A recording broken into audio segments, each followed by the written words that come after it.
Hello there. Come closer out of the dark and sit around my campfire, why not? My name is of no great importance, but the stories I have to tell you are. Witness 4 lost souls journeying together through a grim world of perilous adventure. Be warned, though. These stories are not for the faint-hearted, and once you have heard them, you cannot unheard them. Bear witness to the Vagabond Chronicles. Holy shit.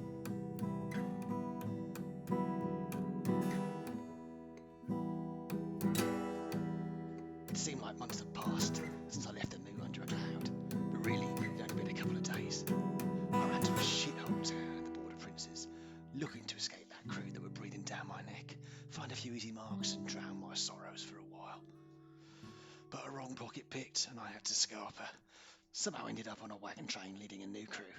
A sad sack gnome inventor, a small-time wizard with a connection to a god, and some delusional kid who thinks he's a hotshot with a sword and the ladies. Trust me, he ain't. As outriders for the train, we found trouble. Goblins, chaos, arachnoids, and cultists. Thanks to my cunning plan, we escaped their trap and fled back to the wagon train. Only things got worse. Bull Ripper found us. Yeah, Bull Ripper, you know him. Famed blue ogre bastard at the Border Princes. Turned out he was working with the cultists. I bought us time to hitch at the Penguins through my cunning and skullduggery, and we hot-footed it out of there with just a few casualties. From there on, we pushed hard into Bretonia. The group was begging me to stop, but I had to lead them out of the danger. If it wasn't for my bravery, we'd be chaos. After finding some brief respite in a cave, we went separate ways to the rest of the wagon train crew and headed north to Maison-Tal. There was a big score there that I heard of, and I needed this crew to help me get it. Typical luck of ours, though. A storm hit and we tried to get into cover. What do we find? Ratmen. With pirate hats. In ensuing chaos, we somehow let one of them escape, and that's where you now find us.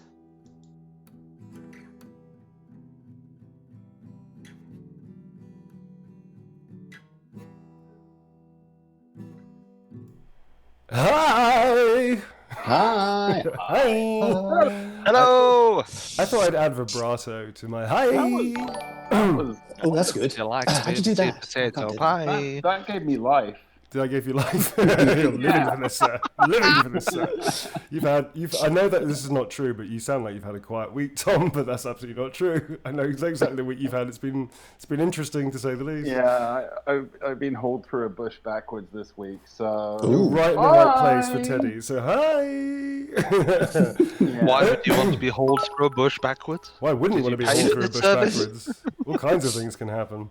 Hi everybody. Hello to the. Wait a second. Which way around do we do this? I say hi to you folks first because that's polite because we're going to play a game. Hi Depends players. which you folks are. Hello. Yeah. What do you mean, you folks? Hi, I'm folks. here. Where's here? Well, it's Which right folks? here. Yeah.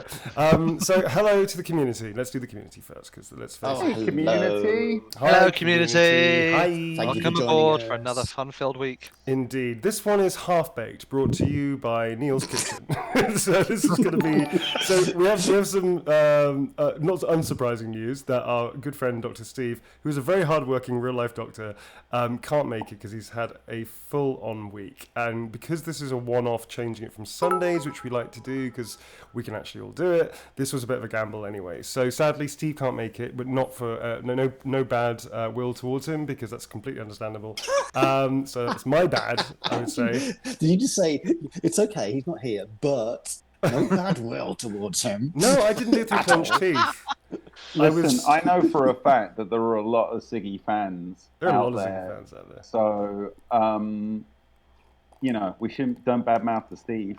We ain't badmouthing. No, We ain't we love badmouthing Dr. nobody. Steve. There's no So what are we fighting. gonna There's do? no Speed thems back there fight and talk here. That's for Are certain. we sort of going to group play Ziggy this week?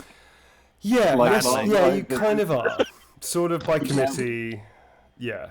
Like the last time that I did a role for him and made him throw his crossbow away. Basically, it's kind of like reverse. Yeah, that didn't go down well. No, it's kind of like reverse strip poker. That you, so like you're going to play Ziggy, and every time you do a bad roll, he loses a precious item from his trappings. So it's like Reverse to get it thrown at him. it's like 1 week he'll turn up and he'll literally just like have like boots on his character sheet. Secret news. A The thong. character is The thong. just in boots and a thong. That'll be his nickname. Ziggy in boots. Just in boots. Just in boots. I'm looking for a Mr. Just in Boots. Why, you little kids? Does anyone know I pay freely? Does anyone know Just in Boots? There you go. So that's what we're aiming for, folks. So is this our new character? Is it just? Just in Boots is the new character. Please, community, do not make that canon. It's not canon. Just in Boots, I will kill. I will destroy. It's gonna happen. I will Have his own destroy. art book. I will destroy and kill Justin Boots quicker than you can say roleplay. So I'll just destroy it. On that cheery note, why don't we say hi to our players who I'm watching very carefully? Hi, players! Hello. We typically go around the room introducing each player. This is for new people, obviously, that don't know what the fuck's going on. And for the people that are here for 12 chapters and still don't know what the fuck's going on, which is completely legitimate. We're going to go around the room. Players. Yeah, we're going to go around, including the players. We're going to go around the room using initiative for the characters, because that's the easiest structural way of doing it. Not that you need to know that, but I just thought, why not tell you? We're going to go around the room and start by introducing our players. To whom they play, who they play, what their kind of raison d'etre is, and What they be. What they Who be. they- Who Yeah. are they? Who are. Yeah, we're doing really well. 9 minutes in already, folks. All right, so we're going to go around the room, starting with our, I want to say short of stature, but not short of ideas. That was terrible. I'm tired. I'm all right with it. Keep roll on. I'm happy. Roll on, Yeah, okay, go on. we're not taking Keep it. going. We're not going again. Okay, Okay. cool. Teddy Wheatpasture, played by Pete. All right, Pete. Okay, just steal my introduction. Hi, I'm Pete. I play. I was Teddy doing that thing Wheatpasture. in when like royal family, like where people like enter like a royal place and go, the Duchy of Codsborough, Mr. and Mrs. Stephen Bobbins, like that, right? The introduction thing, that okay. dude who just stands there in a really weird Let's wig try and again. very tight pants. Teddy Wheatpasture Esquire, Then I and am his man the friend Pete. Like that. I am the man friend Pete. I bring to you Teddy of Wheatpasture, Teddy of the Who is a Wheatpasture. who is a halfling burglar and strategic genius, who is also the damage king so In far. that he runs away a lot. You're really going. It's like executive coward. It just doesn't really work. It's just Executive. I'm right, executive coward. Damn, Vice keeping that VP right. of Cowardice Department. It's Tactical withdrawal specialist. tactical withdrawal specialist. Brilliant. Senior specialist. Yeah. And I am here because someone's got to be. Yeah. Dirty job, someone's got to do it. But the clock's changed this weekend, so it's going to be even easier for me moving forward, which is good. Okay. Cool. Wait, you're in the future, aren't you?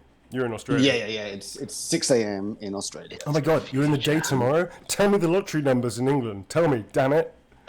1, 2, 3, 4, 5. I knew it. Lottery 1, 2, was 3, 4, 6. 5. I should never have changed my standing order of lottery tickets. Right, I'll get on that right now. It's Thank you, just as likely as any other number. thank know you, that. thank you, future Pete.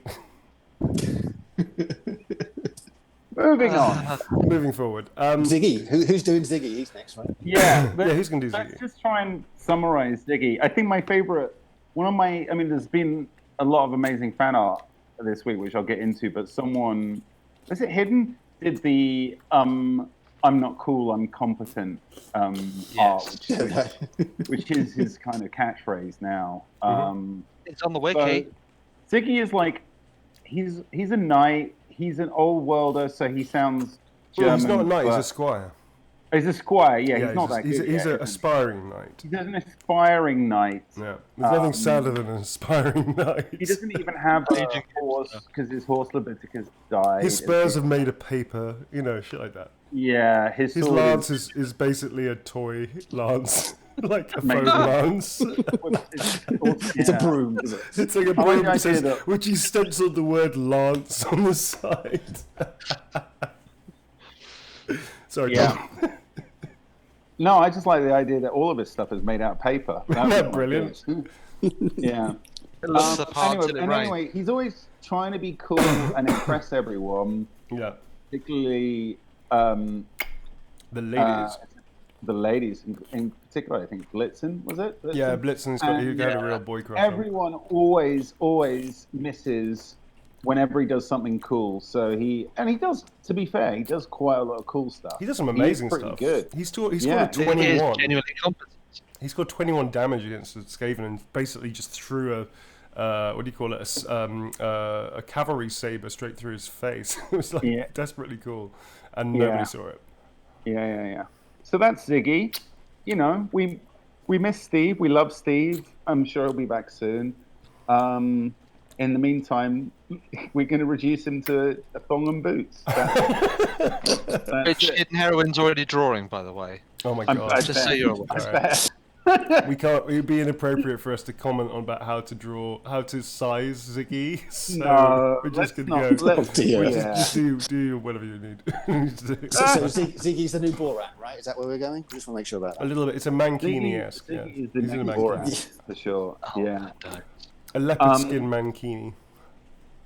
So yeah. Sorry. I hope Steve's listening. I really do. Oh, I know. Moving forward. So I've got a nice lolly in my mouth. Oh wow, this is a bad choice for a dangerous snack. Okay, moving forwards, we I'm have joking later. the lovable, the ever scruffy, the nerf herder Ratigan. No, he's not. He's a hedge wizard. I am a nerf herder. You're a scruffy looking How nerf did you know herder. that? Yeah. Hello, everyone. I'm Tom, and I play Ratigan, the hedge wizard, who we all know grew up in a hedge and has pet magical, awesome ferrets that help him with his spells, and dresses in a bathrobe because he thought it looked like a cool wizard robe. Oh, and I have to give a shout out to Juice, who I just saw has been doing some cosplay of Ratigan in the world. No. Yes. This I must see. Where can I see it? This we need to see. this. Yeah, if he's cool with it, I will put up pictures on our Instagram. And on the sometime Discord, soon. maybe, if you can find it. On the Discord as well, if he's not done it already. Amazing. So that's awesome. Nice one, Juice. And he's also done some artwork as well, which I'll also put on the Instagram. So thank you, Juice, for That's the really Ratigan cool. love. Nice one. That's very, very cool. What else can I say about him? He's Oh no, got- we found out how you learn spells. That you happen upon spells by tinkering or by he watching just other kind of people's figures spells he- and stuff, and you He just doesn't sort of know actually how spells work. He Yeah. just kind of, when he needs something, or he sort of has instinct, a natural instinct, and he kind of, you know, because Intuitively all finds spells them. require ingredients. Sometimes, just by chance, if he's messing around with an ingredient, it will make a spell happen, and hopefully he's not the victim of it. And generally, but from then on, he can kind of use them. He's not at all, like, in any way a trained wizard. He he's doesn't know how to- unlicensed, which is a problem in our world. Yeah, he's not got a license. He's gonna, you know, magic is sort of heavily controlled in this world because there's chaos, which is like evil, nasty, messed up magic, and so everyone is a bit scared of magic in general and think, you know, generally if you can use it and you're not an awesome dude with a big beard, Or a people bathrobe. yeah. Exceptional self-discipline. Yeah. So anyway, that's Ratigan. Moving on. That was possibly the most serious introduction of a character we've ever done. That was like, I was Yeah, I know, riveted. it's I was huge. like, wow, I think I felt I learned something from that. Well, thank you very much. I thought I would put a bit of effort into it because I half-assed it last time. So, anyway, it's time for a bit of Bondo. Everyone loves a bit of Bond. Love a bit of Bondo. Okay. Love a bit of Bondo. Last Right. I got so much ice lolly in my mouth, I can't talk. Right. This is going to go horribly wrong for you, Neil. You know this. You have previously. Yeah. No, it's Right. fine. Yeah. At least Which this one foods melts. on Neil Choke on today? Right. So I am Jim. I play Bondo, who is a gnome who, due to being kicked in the head by a donkey, Cannot use I. He always refers to himself in the third person, and has a mysterious past only because he can't remember it. He is a pharmacist with delusions of being this great engineer in the mold of a character called Mac Ivor, who he doesn't know is fictional. Neil, what are you doing? Neil. So Neil. it's nice, like, I know who your friend is. Do you want Please to stop, just please. sort of walk over to the other side of the? but my eyesight is melting. I have to eat it. Okay. You just. Okay. Oh, Just no. It's really nice. No. It's good. I like the little. Please stop. I'll move away from the microphone. So you carry on. Sorry. Yeah, And there goes lunch. Right. Yeah. Bondo. Anyway, Bondo loves a bit of that, and so there you have it, folks. Mm. Done. I really like the idea of Mac Ivor. I'm so glad you came Yeah. up with that. This is Well, I've brilliant. added it to the wonderful wiki. Just so everyone, have a where we wiki? have a wonderful wiki. We're gonna get into that. Yeah, we're We gonna have get a into that. wiki. Okay. We have a wiki, and it's That's new. awesome. You've really not been On in the touch this fandom, week, it's have you? very good, I've been busy, man. and it's but really rather good. Whoever's written it, I would like to say thank you very much indeed. amazing. And It's, also, it's very great much the That's just below our community section. Well done, Jim. Well done. All right, I guess that's a brilliant, wonderful, seamless segue into talking about the segue. community news. Into the community section. Wait a second, Tom. I've got something new for this. Hang on a second. Community news.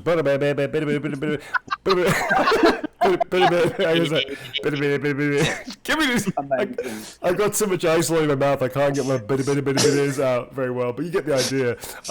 Next week I'll do it better next week. It's fine. But what do you think? You like it? I like it. I think you need help. You sound like Porky Pig having a seizure. Defibrillator, folks. Yeah, I can't do it. Yeah. Porky Pig getting electroshock therapy. Yeah. Electroshock therapy. Jesus. Anyway, that was good. So, community news.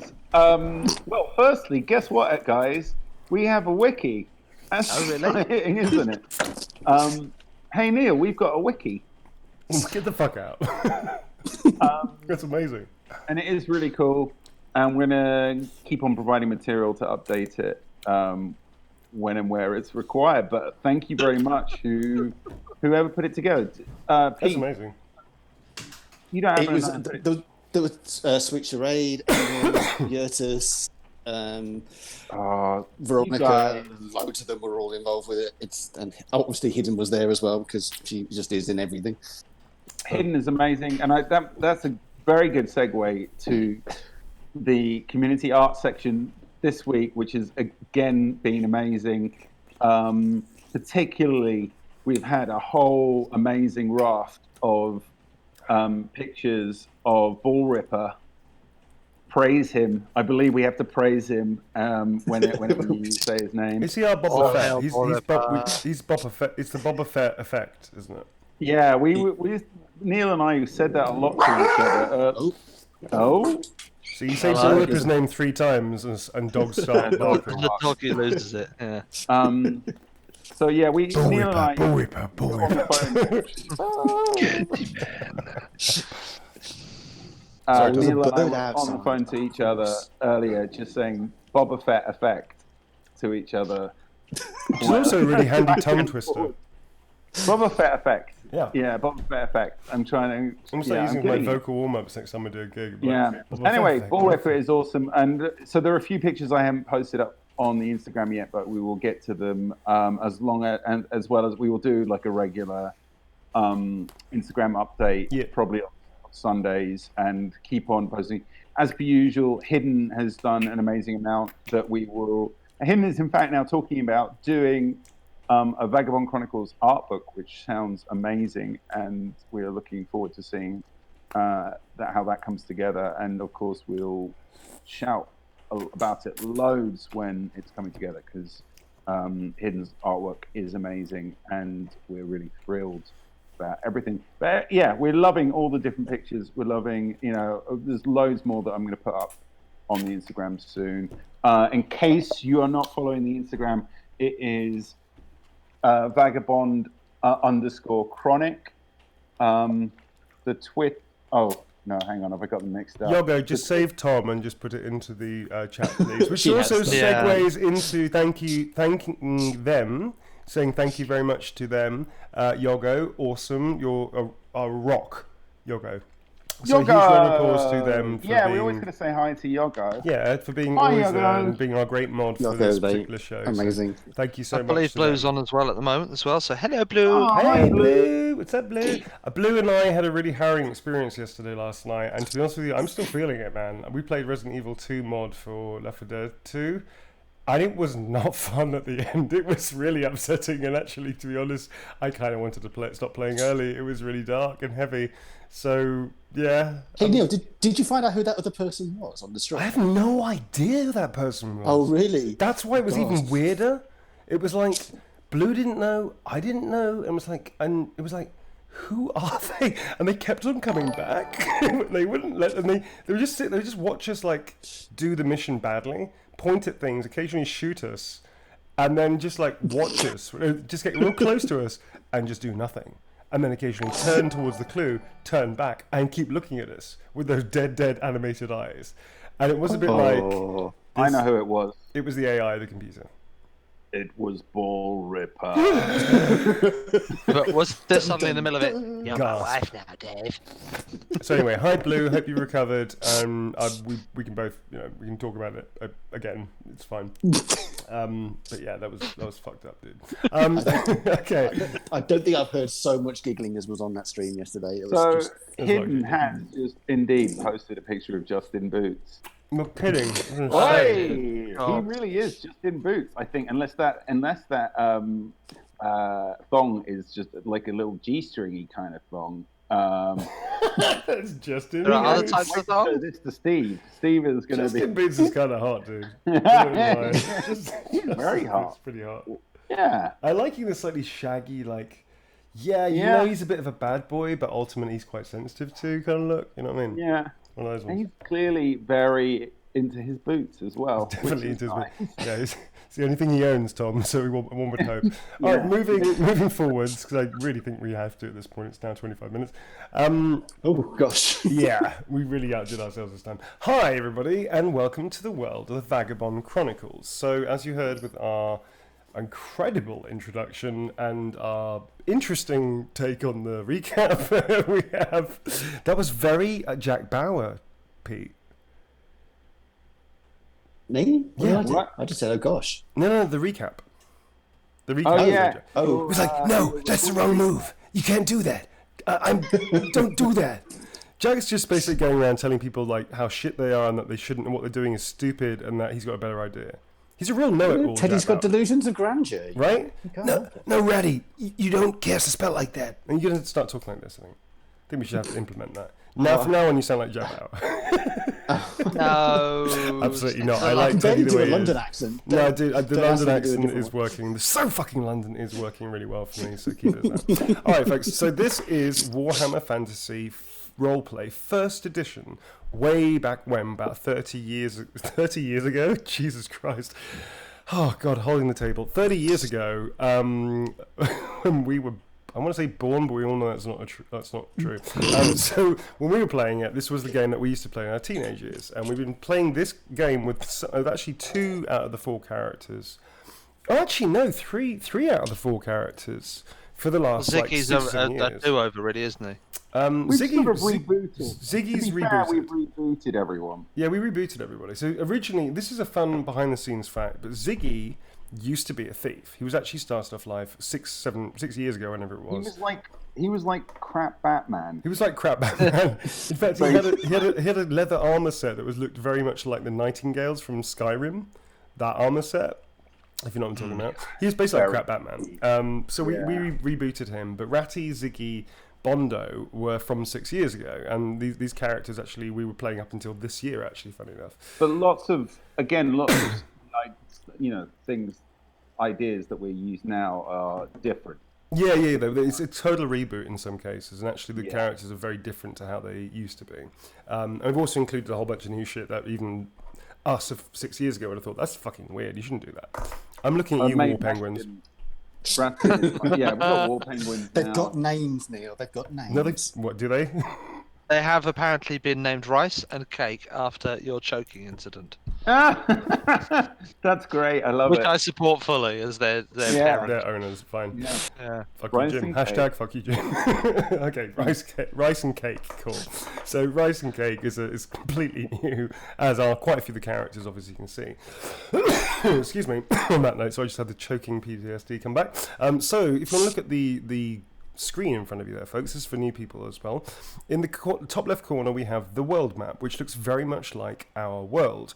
You have Europe there, you can see the continent of Africa, you can see what looks to be half of Asia, and the Arctic Circle sort of bleeds into one landmass which connects the two, and on the left-hand side there's the new world of what is North America and South America, and in the middle where Atlantis is theory to be in the middle of the Atlantic, so that's where the Elven Isles of, I can't pronounce it, but let's just call them the Elven Isles for now, before I make a fool of myself. So it's based roughly on our world circa Renaissance and Reformation period time. So we have the Empire, which is where a lot of our story will take place, and that's based loosely on the Holy Roman Empire, the border princes underneath it. You have Tilia, which is like Italy, Estilia, which is like Spain, Britannia, which is like France, and off in the coast, which you can't see on this map, you have Albion, which is the fair Great British Isles. This is actually very reminiscent of what Britain feels like right now, alone, adrift, and seemingly to get worse, actually, next year. So yeah, we have this world, which is based in that level of technology as well. So steam engines sort of exist, like windmills and that kind of stuff. There is some gunpowder, but not much. Magic is limited, and as Tom said, it's licensed, and if you're unlicensed, you're treated very much basically like a sorcerer. Chaos is also ever present, not only without the Empire, coming in, incursions of chaos and marauding tribes of beastmen, but also from within, corrupted individuals that are trying to undermine the Empire and destroy the world, making it suitable only for those denizens of chaos. And of course you have your regular orcs, goblins, hobgoblins, and all the rest of it. So we're going to jump straight into the game, unless there's something else I've missed, which I can't remember. I don't think so. My voice is getting high, leaving anybody to jump in, nobody is, so let's go forward. Where are we at the moment on the map? Here we are. So we currently are over here, where my little hand is throbbing. We've come from the Border Princes up through, not through Carrick Herne, but kind of in between Carrick Izor and Carrick Herne, into the World's Edge Mountains here. We then, in the Black Mountains actually, sorry, we swung a left through this mountain region area here, out into the outskirts of Lauren Forest, and we've been making our way up north to just around here-ish, actually, to a place called Grenier. Grenier is then leading to a Tallarite monastery called La Maison Tal, the House of Toll, in Bretonnium. One note on that, you'll hear many accents flying around today, folks. Some good, some crap, not going to lie about it. These may well resemble accents of our world, such as, I don't know, something like German, perhaps, which is reminiscent of the Empire or the Old World accent. It sounds like German. It is not, however, as we all know, German. And as Angela Merkel is one of our hard crew, Chaos crew, apologies to Angela Merkel. Guten Abend, Angela. Guten Abend, Schatzi. As she well knows, this is not trying to defame any accents from any countries. This is simply how they sound. Sorry. So that's where we're at with this. Just catching back up. So if you see the centre here, Sad Neil, say hello. I'm going to put a tree on Sad Neil today. There you go. Because he's actually quite happy and bouncy, even though he's got a bit of a cold. So we have Grenier over here, which is this G here, which is the only major source of town. It's Grinny, yeah. And we saw the boys walking on their sleigh, which is the wagon that they stole after the massacre where they left everybody to die. To be fair, everyone died. Yeah, I kind of felt like Wasn't really a lot of people to nick it from. Well, I just want to say that a couple of people died needlessly. Do you remember Rudolph, Pete? Rudolph? Yeah. I like the way you just singled out Pete. What did Pete do to Rudolph? Pete missed my call to arms. I gave him like at least 4 rounds of opportunity to go and help some poor sod called Rudolph, who was a bit of a drinker and did have a red nose. Yeah, now I Instead, he went on the. Now I do remember. Instead, he went on the. He went on the. He A went teething spree. He went on a teething spree. Yeah. Yeah. So just like opening lock boxes and stuff. whilst you hear this like for 4 rounds outside his window, Yeah, That's but this our is Teddy unto thyself be true. which is fair enough. Can't someone else deal with it? Well, exactly. That's also in keeping. I think I owe you some experience Classic points for Teddy. character player. So yeah, so that's so anyway. So you're on the way to La Maison Tal, which is further north. You've managed to escape the said Bull Ripper and all those hordes, and you left them quite far down. Remind us why we were going to La Maison. Tal. So you had the option to go to Lauren Forest, or to go to Yeah. La Maison Tal.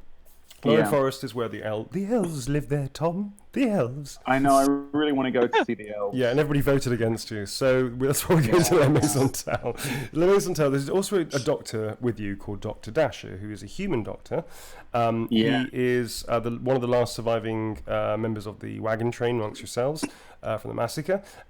He's a bit of a drinker, as you found out, and he is actually apparently a layman and turning monk of the Talite order, and is supposed to be going there to start not a sabbatical, but like a period of study at La Maison Tal with the head of the order there.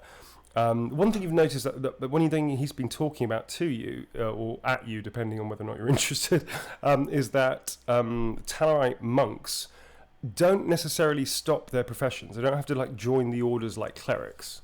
Because it's like a nature religion, they can be monks and sort of spread the word and do good deeds, but sort of carry on with their normal life. And they come to the monastery for like periods of retreat to meditate and study and all that kind of jazz.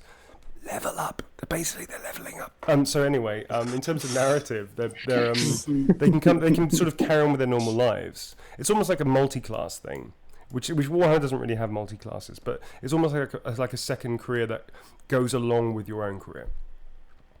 Oh, that sounds cool. Yeah, it does sound cool. No reason why I'm We're mentioning gonna that, go. Tom. We're taking Dasher to go see them. Yeah, you're following with Dasher to see them, except that you're being powered along by 2 chaotic war penguins. So that has sort of brought its own. I trials see no and problem with that at all. Fair enough. Yeah, but all creatures in Warhammer are a tiny bit chaotic. Didn't we come up Including with a humans, plan? actually. Yeah. Yes, that's very much true. so humans. Very They're the much most. humans. Yeah, their Yeah. curiosity and ingenuity is powered by a little bit of spark of chaos. But there you go. Didn't- Something to keep the didn't Warhammer we- community fans happy. You know, I got something accurately correct with Warhammer. Kudos. No one cares. No one's about clapping. Warhammer. Oh, you want us to quick applaud? question, That'd be nice. Neil. Yeah. Didn't we try and come up with a crap plan to disguise the war penguins? Because if we didn't, maybe we should. I think you half-assedly started doing that, Like, but then just nothing came of put it. some kind of like horse Or bunny ears on them, must be. bunny. No, because that would make them look like giant bunnies, which is just equally chaotic as war penguins. Yeah, no. Depends what time of year it is. Like some horse barding or something like that. Sure, why don't you just find some horse barding in the bush you're currently lying in there, Tom? All right, I'm Sure, it's just just growing I'm out the putting a ground, little- mate. Just putting a little note. This is for putting a all of you. pin in it. This is Little for pin all of in- you to. This is all of you to think about. And yes, it's a good idea, Tom. Which Okay. brings us to where you're Thanks. all at now. You Thanks, actually. DM. You're welcome. You're all actually in a Talarite Way Shrine, which is a refuge point for people trapped in storms. This is the halfway point between Grenier and La Maison Tal, which is about 50 miles or so. I always think, by the way, that Grenier sounds like a very tasty cheese. It is a very tasty It does, cheese. doesn't it? Gruyere is a very That's nice cheese. Gruyere. Yeah, but this is Gruyere. Grenier. Get that good Gruyere. croque monsieur from. In fact, actually, you do have a shitload of cheese, because I'm pretty sure didn't you smear cheese on a rat or butter or something on a rat's face last time? Oh yeah, You did well, I've butter- got a you did little butter butter in my around. pockets. Yeah, you My saw a lot. wizard spells. That's right. Yeah. Maybe some of it does end up turning into cheese, but probably not Gruyere. Depends. Probably You have been just doing a lot of action and moving around a lot. The oscillation of which. maybe. Yeah. You churning butter. We'd fought a bunch of rat people. That's right. You discovered that the Way Shrine was occupado by a whole bunch of ratmen who's blown out the end of blew out the end of the what do you call it? The end of the wall here, like this, and cheesed it out the way. They cheesed it. Cheese it. Which They quite is literally literally. cheesed it. It's literally all Skaven say whenever they have to run. Cheese it! It's like, oh, mighty one, cheese it! It's just crazy. Yeah. That's great. It's Okay. great, no? Cool. Why they haven't given me a job on Total War yet, I'm not sure. I have auditioned. So anyway, so sorry. I do have agent speak. So anyway, you have decided that having scared them off and killed quite a few of them, that this is still going to be a relatively safe place. That if they legged it, and you kill pretty much half of what you know of their strength, they're unlikely to come back. That said, you decided to keep a watchful eye on the big fuck off hole at the back of the hut for most of the night. But you did camp down here. Everybody apart from Tom, of course, who was safe as a snug in a... Wait, what is it? Not a bug in a rug, but this would be something in a bush. Safe as a... Tramp in a hedge. You can't say that. What rhymes with hedge? A Veg. A wedge. As happy as a veg in a hedge. Happy as veg in a hedge. There you go. Yeah, that's Jesus. And I gave you war penguins. I must be losing my I'm mind. into it. Okay, so you decided to bed down. So you all take sort of turns watching each other. Apart from Ratty, who's not really a part of that, because let's face it, Ratty would probably just watch his feet for his watch period. So not going to do that. Can't we get the what are they called? The ferrets to do the watching? Is that not a thing? I don't know how much you know ferrets? about these ferrets, dude. Like you as the player know a lot about the ferrets, but the character, you have to think about the character. Like, does the character really get the fact that these are magical ferrets? Probably not. They look trained, but magical, probably not. Okay, so you all decide you manage to get some sleep. However, sleep does not come easy to any of you, apart from Tom, who sleeps like a fucking baby, regardless of the situation. Yeah, sorry. I keep getting you and your character mixed up, Tom. I'm not sure what that's about. All right. Tom also lives in a hedge. Fair enough. It's a very nice hedge. I've been there. It's a very, very nice hedge, yes. So, the darkness fades on all of you, and you one by one, after your watch turns, you manage to get some fitful sleep. Teddy, you find yourself back in your homeland of the Moot. The night of joyful remembrance, the time your clan honours those that have passed into the great feast, into the beyond. Except you're alone at your own party. You panic, whirling around, the laden table and carefully arranged chairs. The ice cream melts. The truffle starts bubbling. And the summer rays start melting all of the ice sculpture you painstakingly put together. I can't read my own writing. The vegetables begin to wilt in front of your eyes. And and even the quiche bubbles and boils. Oh, the quiche. Who does that to quiche? Not the This is keys. dream shit. You realise too late. Just go with it, man. Just ease into it, okay? Just ease into it. Yeah, that's it. You realise too late. You posted no invites. And here, forgotten by the rest of your family. On this night of joyful remembrance, you soon realise no one is coming. You wake with a start. I breathe in. Cool.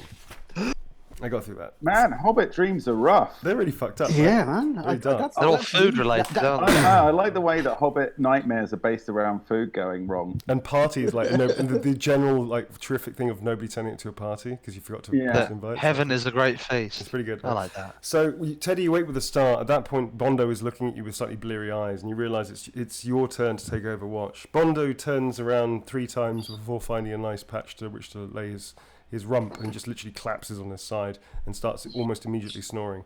However, again, Bondo, your dreams come not in your dreams come in torrid visions. Man the cannon, damn your eyes! The voice rips through your skull like a bolt.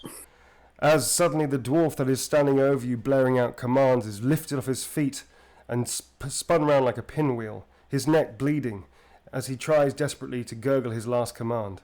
Shocked, you fumble for the lit fuse in your hand and rotate the arming mechanism, but it jams. You kick, punch, scream, swear in anguish for this cannon to move for your last chance to hold back the horde, but you can't. Nothing. An explosion rocks from the cannon station next to you, igniting the armament dump, and the world tumbles up and down and over and over. You smash your head hard, the fuse flying from your grip. As you lay with the enemy screaming in your ears and trampling over your body, you realize with slow dread, no one is coming. You wake with a start. You stare straight at Ziggy, He sort of like looks at you with a quizzical eye. He's just finished. He's just about to take. He's just about to hand his watch over to Tom, and sort of like lays his hand on your shoulder and says, "Mein friend, you look more like shit than usual. Are you okay? Wie geht's du?" Bondo has felt better. Yeah. And with that, Ziggy stands up, kicks open one of the doors, and walks outside. Ratty, again the woods call out. Deeper and deeper you go. The Squirrel King who assured safe passage to a better life. In return... Oh no, we're all sorry. We were doing really well. It's okay. Come on, keep it delicate. To be honest with you, my brain only caught up with what I wrote, because I wrote this like a week ago, isn't it? Okay, I know, dude, just go with it. I love it. Carry on. The Squirrel King... Serious Neil. The Squirrel King who assured safe passage to a better life in return for the promise of a bounty of much nuts.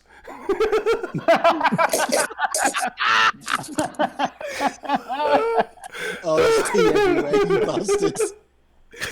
Oh, wow. It seems like a dream that slips so like soil through your... Come on, folks. Through your mangy arms. He tricked you. He tricked you, you said to yourself.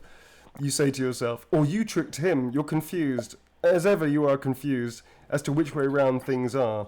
You now know with great alarm the Squirrel Guard will be sent out in the King's wrath.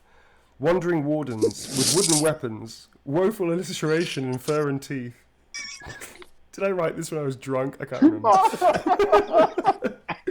It's brilliant. It's the best thing you've ever written. It's amazing, isn't it? It's fucking gold. Well done. Yeah, it's squirrel alliteration there, folks. Hiding, creeping, tripping, stealthing your way through. You lie still suddenly, breathing. When you are done, finally, feeling safe, stepping forward through the last hedgerow out from the forest and into the outside world, safe in the knowledge that no one is coming. You wake and feel fucking great. You're like, standing over you is Ziggy, who actually looks at you like he's about to kick you, but you've already woken up, and then he just gives you a kick in the ribs afterwards. He goes, "Jon Vatch," like that. I look up at him and he goes, much nuts. Where are the much nuts? Ziggy looks down at you again and goes, "And you're the wizard." And he just sort of walks off going, "Oh mein Gott," like that. Okay, folks. So the night passes with a bit of rough stuff for all of you. You wake up. It's now kind of early morning by the time that Ratty's finished his watch, and your watch again. You spent most of your watch, Tom, just staring at your feet. And then your ferrets came out to entertain you, and then you forgot why you were awake. And then by that point, time you realised what you were supposed to be doing, everybody else was kind of waking up, basically. I had a terrible cheese dream. That's what that was. Fantastic, yeah. Gruyere. I'm blaming it on the Gruyere. That's what I am. Dr. Dasher sort of comes out. I know what you mean. Something happened to me as well. Oh, okay, you were talking. Sorry. So I just forgot it's Neil show. Sometimes. No, actually, it's weird. It's just stunning that you're doing the one thing that I asked you to do, which is talk to each other only in your voices, and you're doing it, and it caught me by surprise. So. Hey, I have my roleplay hat on. Do it. What the hell was that? I had the shittiest dream I've ever had. I was in my party, but no one was there, and the quiche was boiling. What the fuck? Who boils a quiche? Bondo doesn't like dreams. They're not very nice. Oh, That never happens to me. I dreamed of the Squirrel King and much nuts. Much nuts. Oh, yes. Wow, I'm so glad I let you all role play. Just like get on with it. It's Neil, this place. if you want to dive in at any point and just save us from this conversation where we just talk about your dreams. The crazy dreams we've just had. Yeah, sure. Dr. Dasher immediately walks in for no reason to the small hut and goes, is it Sean Connery we landed on? I can't remember. It's yes, Sean Connery. Dutch Sean Connery, I think. Yeah. No, it was like semi-Dutch, semi-Sean, yeah. Seems I was not the only one with fitful dreams of yesterday. I don't mean to sound like a sourpuss, but we should keep using words with S in it. But we should probably get on the road. The war penguins look a little bit fritty. You might want to have a look at them there, Bondo. We're only halfway there, though, chaps, and we're making good way. I say maybe another half day, maybe another day of travel, and we should be at our destination. Fuck these Eshes. No, he just walks off, and he's got a pipe out, and he's just like putting some... I'm just going to go after him, going, will we find the Squirrel King at La Maison Tell? Will we? He has promised me much nuts. He puts a hand on your shoulder and goes, listen, when I told you I used to be a doctor, I'm not that kind of doctor. And he just like taps you on the shoulder and just walks off to the sleigh. At this point, by the way, Gobbo and Spidge have like popped out and are like around you. Do you still have the scroll on you, that half scroll or something that you had? I do, yes. Okay, cool. Can you make an initiative test, please, Tom? Yeah, sure. It's Noodle and Spidge, isn't it? It's Mr. Spidge and Noodle. Mr. Spidge and Noodle. Yeah, Mr. Spidge. I'm going to roll... So I've got to roll under... Oh, my initiative is rubbish. I'm going to roll under 26. But you do have luck, don't you? You do have luck. Both of you have luck for the day. Let me just... Oh, with luck I pass.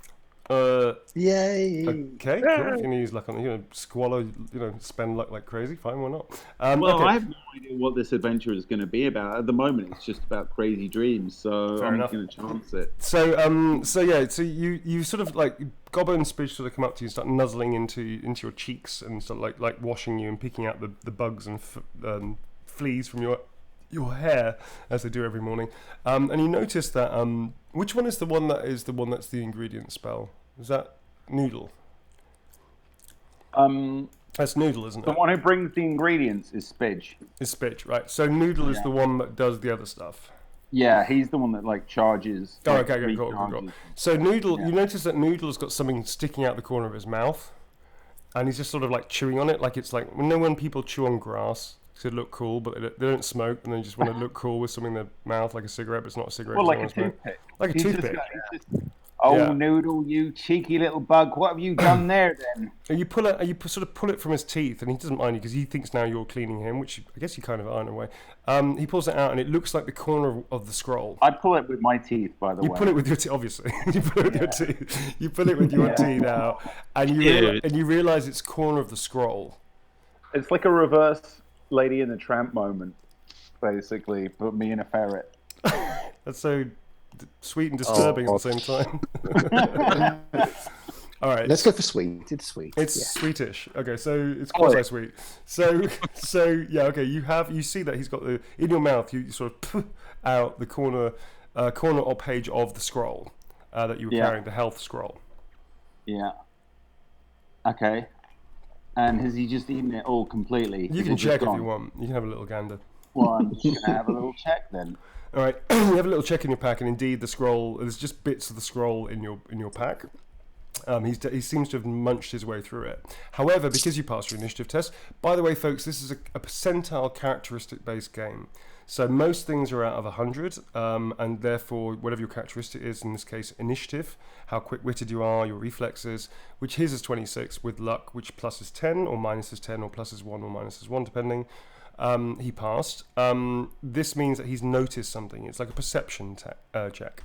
So you notice that actually, another thing you notice is that Noodle, his eyes, which are usually kind of like you charge up and they zoom out and all this kind of stuff, they've changed colour. And not only that, but also they're sort of rolling around his head a little bit every now and again. And he seems like his fur's a little straighter than it usually is, like a fluffed out a little bit. I feel like I have Pet Evie or something. This is something like that. Yeah, he's a bit like I'm digging it. He's a bit charged, if you know what I mean. Yeah, exciting. Okay. Yeah, which is pretty cool. Oh, you set the dogs off again. Bad dogs. Shh. Sorry, guys. No, it's alright, no worries. We're a dog-orientated bunch, I guess. So far be it for me to say to discipline the dog. No, it's the cockatoos are driving them crazy. You have cockatoos. There's I live in Australia. There are cockatoos in the wild. Oh, I thought you meant like you have cockatoos, because I was going to say there's so much about you I don't know anymore. It's like no, the wild ones. All right, cool. Jesus, you live in a country that has wild cockatoos. It's crazy. All right, so okay, cool. So you noticed that. Groovy. Okay, so what is the plan, folks? What's the deal? What's the dealio? Are we going to get on our way? I think we should. This place is giving us bad dreams. Seeing that, or are we going to have a hearty Hobbit breakfast? Come on, get out your sausages. It's a halfling, not a hobbit. Oh, sorry. No, they're pretty close to the intellectual property. Actually, they do like cooking. They love food, and they're pretty good cooks. Yep. Yeah, they are. Cliched as that. Same, but for intellectual Yes, I property have the reasons, skill cooking. I had no choice. You literally get it as like it's mandatory to be able Is to it also cook. mandatory is. that you carry around with you some bacon and sausages at all times for second breakfast? Absolutely. Literally, like, there's a halfling. Quickly, find his sausages. He's got someone. Yeah. Where there's halfling, there's a fry-up. Where there's Or the old or saying. just some lovely mushrooms if you're vegetarian. You Yeah. could be vegetarian. Wouldn't that be such No. a letdown for a Warhammer character to find the only like vegetarian halfling? If you're, because like most people in the Warhammer world are like meat orientated, so like a vegan halfling in our world would be quite cool, but in their world is like the worst. Like, Yeah, but let's be honest, you can do wonderful things with aubergines. You know what I mean? I do now. I'm glad I didn't follow my initial thought. I meant through. food. Yeah. Jesus, keep your heads back in. Okay. No. So all right. So you can It won't do. get back in the box now, will it? You can do a fry up, Yes, and fine, I'll give it a mechanic as well. So you can do it. You can do really a have got to fry up. roll for fry up. Yeah, roll for fry up. Roll What, for fry up. my what little- role would that be? Would that be That'd be a dex? dex check plus 20 for cooking. Yeah.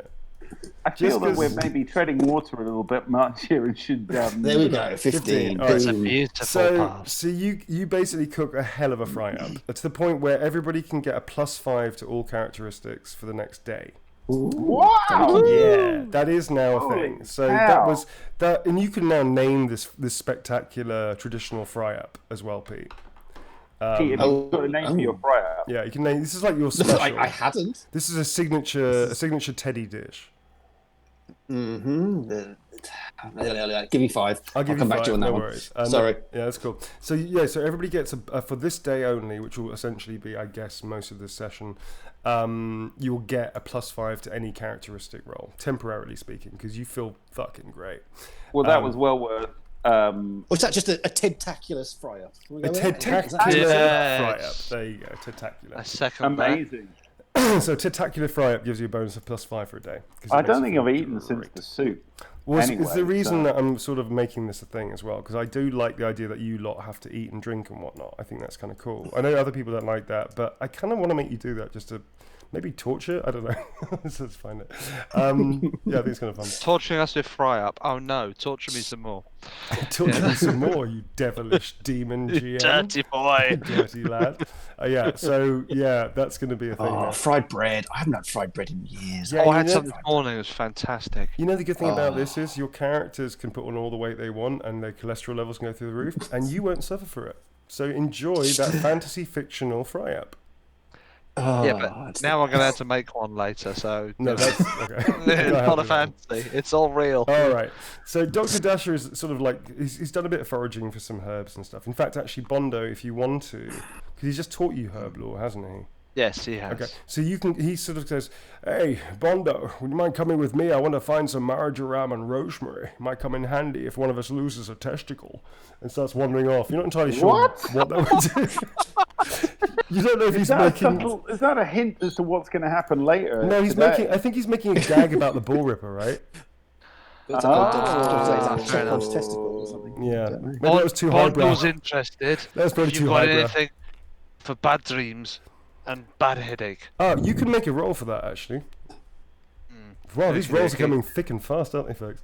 So Right that's, then. that's intelligence plus 10 for herb lore. Inconsequential rolls. Intelligence. Because you're going to ace. I want to get your good Check. rolls out of the way.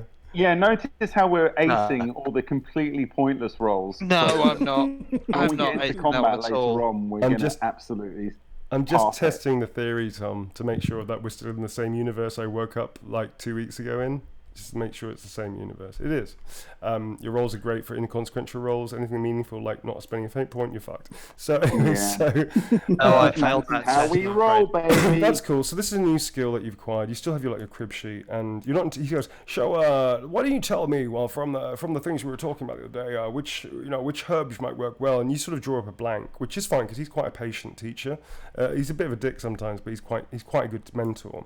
And he takes you off a little bit. He goes, "Come over here. I found some yellow linen over there that should do the trick. I'll show you what it looks like. And he's actually quite a nice. You actually kind of have a bit of respect for Dasher. Like, he's not so bad kind of thing. I don't know if you thought he was bad or not. Maybe that was presumptuous on my part. But anyway, so he's pretending to be pretty mental. You spend about like 20 minutes while the halfling and whoever else wants to help starts clearing up all the stuff in the Talarite Way Shrine and packing up the meager possessions you have into the sleigh. Bondo comes back, and the leftover food has been fed to the war penguins that have sort of eaten most of it. Really, I guess they're omnivorous. By the way, Ratty is a vegetarian, so he's only had mushrooms. Okay, fair enough. You can have fried bread. It's fine. You can have fried bread. It's an animal fat. Pigs. Yeah, no. Is he a strict vegetarian then? True to his, yeah.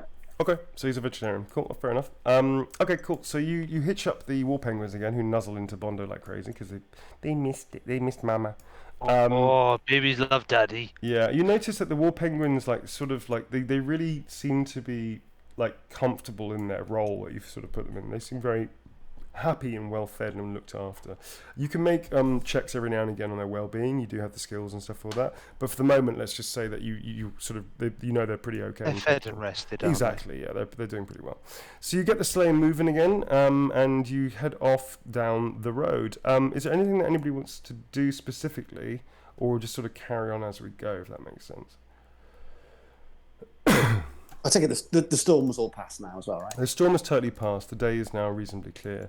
I think we should get on the road. Having I'm going to said say that. Yeah. I was going to say, having said that the road itself, or rather, there's no road. It's just actually like countryside, basically. Is pretty boggy and pretty muddy. And there's a couple of times as you go a bit further on, you actually get to a point where the wagon gets stuck, the sleigh gets stuck a little bit, and you have to actually get out and help it along, and it takes about an hour or so. So it's very slow going, and actually you realise it's getting on in the afternoon, and you may not make it through. You may take longer than a day's travel. You also notice something you didn't really see beforehand because of the weather. There's actually a very large escarpment ahead, which is almost like a valley within a valley, and there's a very high rise that looks like a winding path that then goes back on itself, and there's a very, very steep fall the whole way up it. Obviously, this is not a road. There's no sides to the road or no like protective barriers or anything, but it looks a bit fucking hairy, to be honest. And it looks a bit high. A steep what? Sorry. It's like it's like escarpment, like a ridge that goes the whole way across the valley. So are we approaching the top of it, Neil? You're going to go up it, but there's also there's also a river that sort of goes alongside what looks to be like a beaten track. So imagine this black line is like the river, but also immediately next to it would be where people travel the most. But it doesn't look like it's going to be an easy ascent with a sleigh. On foot, it'd probably be relatively straightforward, but on horse or in a cart, it's going to look a little tricky at the best of times, and you can't quite see. It's very, very high, like maybe a good 100 feet or more. So this is not like an easy climb at all. So this is going to be a trip to get up. Well, yeah. I suppose as the cart driver, I've got kind of the say on that one, really, haven't I? Mm-hmm. You do. It's just the sort of thing where we need to get out just to. Oh, Bondo reckons this is the end of the road, lads. Time to pack up and get on foot. What, you mean the show? I thought we were doing well. 12 chapters, man. We kept it flowing. I've got some more ideas, dude. Just stick with me. It's got to come to an end some point. No, joking aside. No, this is the end of the road. The cart's got to stay here. I'm not driving up there. Okay. No, sorry, Bondo's not driving up there. Not for a pension. That's a hell of a statement. All right, guys. What's a pension, I say? What's a pension? It's an old dwarf tradition when you get old into your dotage and your clan looks after you. Crazy gnome gibberish. well. You mean I've got a bloody walk now? Jeez. I know, Bondo's legs are just as short as yours. Bondo, you could theoretically ride the penguins. I was thinking that penguins could follow the river alongside. Oh, they are actually, they could naturally do. Yeah, they could. They watery could thing, aren't they? Yeah, there is a waterfall. There's a couple of natural waterfalls as the sort of path goes up, kind of thing. So then they're going to have to like waddle their way up with you at some points, but they could follow the river to a certain degree and then get out and sort of waddle with you. That's fine. Yeah, they'll be okay. Yeah. He really just wants us to lose the penguins, doesn't he? I just want the gnome to... that's weird. I just want the gnome... Why have I got this? That's bizarre. I just want the gnome to ride a penguin. That's what I'm thinking about. You want the gnome to ride the penguin along the river. Yeah, like this. Yeah. That's like what a I'm going to dolphin. say. I'll say, well, I could give you a leg up onto one of them if you like. I've turned into Pete there. I'm You so really sorry. have. You've gone... I don't know what happened. My West Country Give you a accent leg went up, son? Australian. really fucking Australian. I'm loving riding Bondo. I would love it if you little guys, I can't do it. I've lost my West Country accent. I reckon you little guys should get up on those, get up on the back of those lovely old war penguins and ride them up there. I would if I could fit on one. They'll probably make better progress than Teddy and I will with our legs, won't they? That's true. Yeah. Have these things got that's what I'm thinking. saddles, or are we just going to bareback them? We're just gonna put, you know, what you do in your own privacy of your own home, Pete. That's fine. I leave you alone for like 3 Please. seconds while I'm drawing penguins and Bondo riding it. And what? Okay. All right, fine. Let's go back. I do not want shipping of Teddy and penguins. That is Alright. not cool. Fine. So I'm just gonna get rid of Too this. late, you said it now. Let's just get rid of this whole thing. All right. So what are your folks doing? What is the general plan on this? Well, I've never ridden a penguin before. You're gonna abandon the Bond has sleigh? never ridden a penguin before, but I like the sound of not having to walk. All right. So you're gonna abandon the Yeah, sleigh. I'm with you really? on that, mate. All We're right. gonna have to, really. I mean, is it that or we just tear the cat? Make an intelligence test plus 20 for drive cart. Okay. We can put some twigs on it, right, to hide it. You could try and hide it somewhere. Yeah. That's not Who's critical rolling dice? failure. Critical failures for those who are new joining us. 0 to 105 is Oh, critical here we success. go. 96 to 100 is a critical rolling failure. in. Which means, like, so critical success is the stuff that legends are made of, like people putting off double back flips and not spilling a drink or something. Whereas a critical failure would be like tripping over your own shoelaces, then embedding yourself on your own arm, and is like So your own basically, sword. Bondo tries to drive the car and the wheel falls off. No. Bondo's just making an appraisal. That's not a critical failure, but that's a very big failure. So If that's you, critical fail, the cart would catch fire. yeah, you're not actually trying to do this. You're just having a good look, Jim. And from you have no idea one way or the other whether or not this is you'll be able to get this thing up there or not. You just don't know. It's impossible for you to tell. I just don't like the look of it. You don't like the look of it, but neither can you tell. You have no wherewithal as to working out like is that a thing or not. Yeah, that's about it really. So yeah, folks, what's your plan? Well, I guess I'm walking. 'Cause I can't fit on the back of a war penguin. So, unless there's a sort of thing where some of us push and the others, you know, we sort of combo push and I really don't know what else to do. I mean, unless you know, like Teddy suggested, we hide the cart somewhere and come back from it. I guess going to come back this way. We could hide it off the road. As you're discussing this, I mean, there's nothing. as you're discussing this, please, Teddy, can you make an initiative test, please? Oh. Ooh, where's my dice? There they are. Well, some dice, anyway. Cool. Fair enough. As you're all sort of like it's a talking, fail. as you're talking amongst yourselves on the sleigh, almost out of nowhere, you suddenly hear this little noise from the side of you. Like, do we all look round and like we can't see any? Yeah, basically, you look around, you can't see anybody, and then you hear this, over here. It's coming seemingly. It's coming seemingly from the back of the sleigh. Over here, like you hear that. Spin round. I'm choking again, Neil. You're No, I right. just got a cold, man. That's right. Colds still happen, by the way, folks. Like, COVID hasn't stopped all other viruses and diseases everywhere. It's just a cold. But yeah, I've got a little cold. Yeah, you're gonna run around to the back of the thing, or what? Oh yeah, absolutely. Oh, absolutely. We want to find out where this little voice is come from. Okay, so you run round to the back of the wagon, and standing there, proud as punch, is a rather large, and let's face it, a lot of halflings have some weight issues, but this is a rather rotund halfling at that, who's just standing there. He's got like a sort of green feather sticking out behind his ear. He's got red and blue bright breeches and matching waistcoat and weather-beaten boots that also somehow match his outfit. And he's standing there with a little cloak on his back, and it's definitely a halfling. It's a bit shorter than Teddy.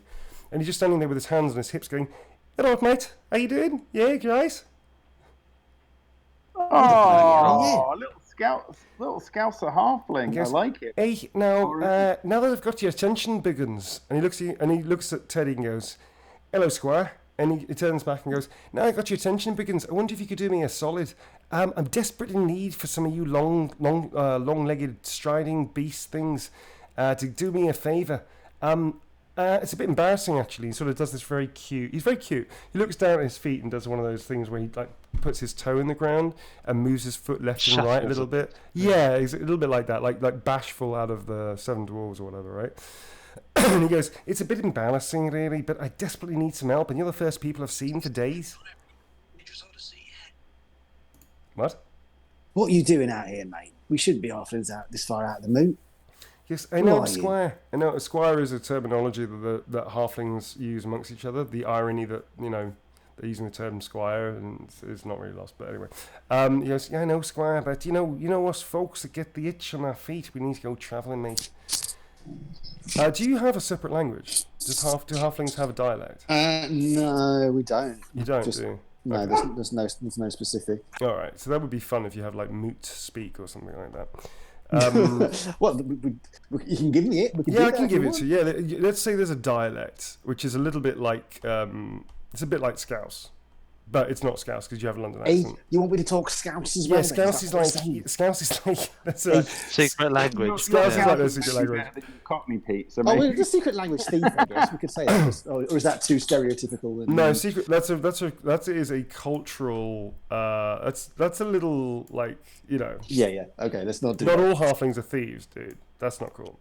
Yeah. Just saying. I was going to say, not all Scousers are thieves. And not well, I wasn't thinking as far as that, but okay. So anyway, but Scouse is like the dialect of the Moot, whereas you speak like a London accent actually fits into the Empire. So you could do a London accent. London accents are from Nuln. That's where the London accent sort of hails in this world. I would say. I'm from the Moot. No, I'm from the Moot. You're from the Moot, but you lived in Nuln for a long time, so you sort of adopted Okay. that. That's You why went native. You went native a little bit, yeah. So you sort of with the accent, so you sort of became a Null Knight. But actually, most halflings are from the Moot. Some aren't. Some are born in Null and Outdorf and whatnot. But you're actually from the Moot originally. So he looks and goes, "Hey lad, listen, Liz. You couldn't do us a favour, mate, because like I lost my trappings over there." They start descending into this like very strange, high-pitched dialect of Old Worlder, and you can't all quite catch what they're saying. But it's something on the lines of this young halfling seems to have a bit of a problem, has lost most of his possessions in a foresty area quite close by, and is a bit scared about it or something. You can't quite tell. Ooh. How do you lose your shit, mate? What happened? He goes, "Well, the wanderlust and the itchy feet, mate. I got a bit curious about something I saw in there, like a sword or something I came across. It's quite shiny, it was. I was trying to do a bit of foraging, getting some nice game, Hadn't had a tasty rabbit for a while." He starts licking his lips and rubbing his tummy. Pete, you involuntarily start licking your lips and rubbing your tummy. It's a weird thing. You notice that both the halflings... Whenever a halfling, one of them licks his lips and rubs his tummy, all the other halflings around him have to do it. Yeah, as well. So when humans yawn. Yeah, it's basically like it's like yawning for halflings. It's talking about food. Everyone start rubbing their tummies. You could have 100 halflings. It's me trying to break my stereotypes of halflings, and you're just drawing me back in. Yeah, pretty much. No matter how long you spent in Nuln, you still rub your tummy and lick your lips. So this only works if you're a halfling, obviously. So it doesn't. It's otherwise it'd just be weird. That would be a weird rule.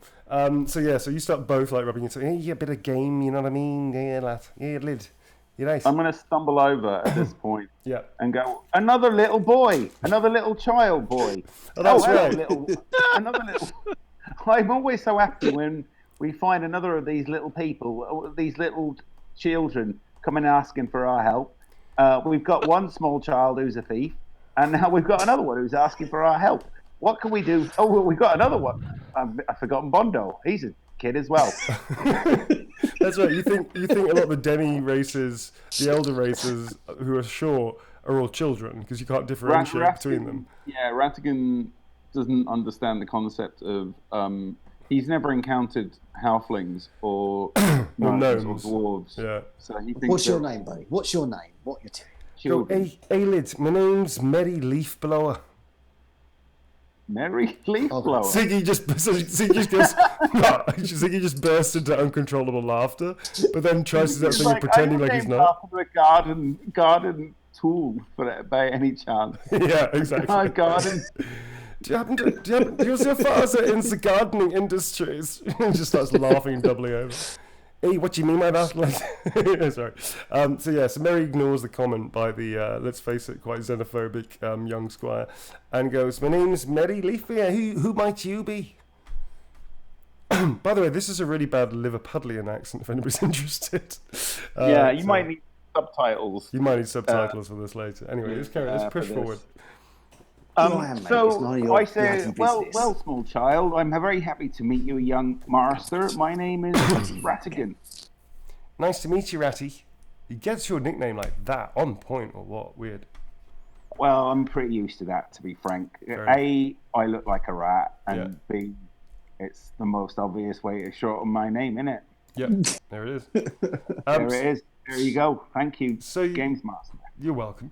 So to basically speed things up dramatically, he basically does the introductions to everybody. You may or may not introduce back to him. It's entirely your call. And he says that to the north of here, which is this little thing I'm drawing on the sort of semi-macro map. There's a macro map, I guess. Is the woodland area here, where apparently he sort of was going foraging. He apparently found something like a mound or something, like there was a sword, or I don't know. He was a bit vague about those details, but he got frightened by something and lost all of his pack and all of his gear. He said that he's carrying quite a lot of cash on him, and because of the stuff that he's been picking, which are special herbs that can only be found in this region, in the Frugelhofen Valley, he's really happy to pay you lot 50 gold crowns. Hey mate, this is worth more than money to me. It's like part of my secret recipes for some of the things I'm trying to make, and I'm on the verge of a breakthrough, you know. So I'm quite happy to give you 50 Carl Francis just for the pleasure of hanging out in your company and making sure nothing jumps out and tries to eat me, you know. So he doesn't sounds like a good deal. You don't want us to get your stuff back for you. No, he wants to come with you. He's going to come with you so you can basically escort him to his belongings. All right, so he can help us push the cart. Brilliant. He goes, he goes, the 50 gold crowns is quite a lot of, 50 gold crowns, by the way, is actually quite a lot of money. And let's have a look at how many, because I'm the GM, I can see how many people, that's how many gold crowns Tom has. This is how many, wow, our thief extraordinaire has, really. This is how many. I've got gems and stuff as well.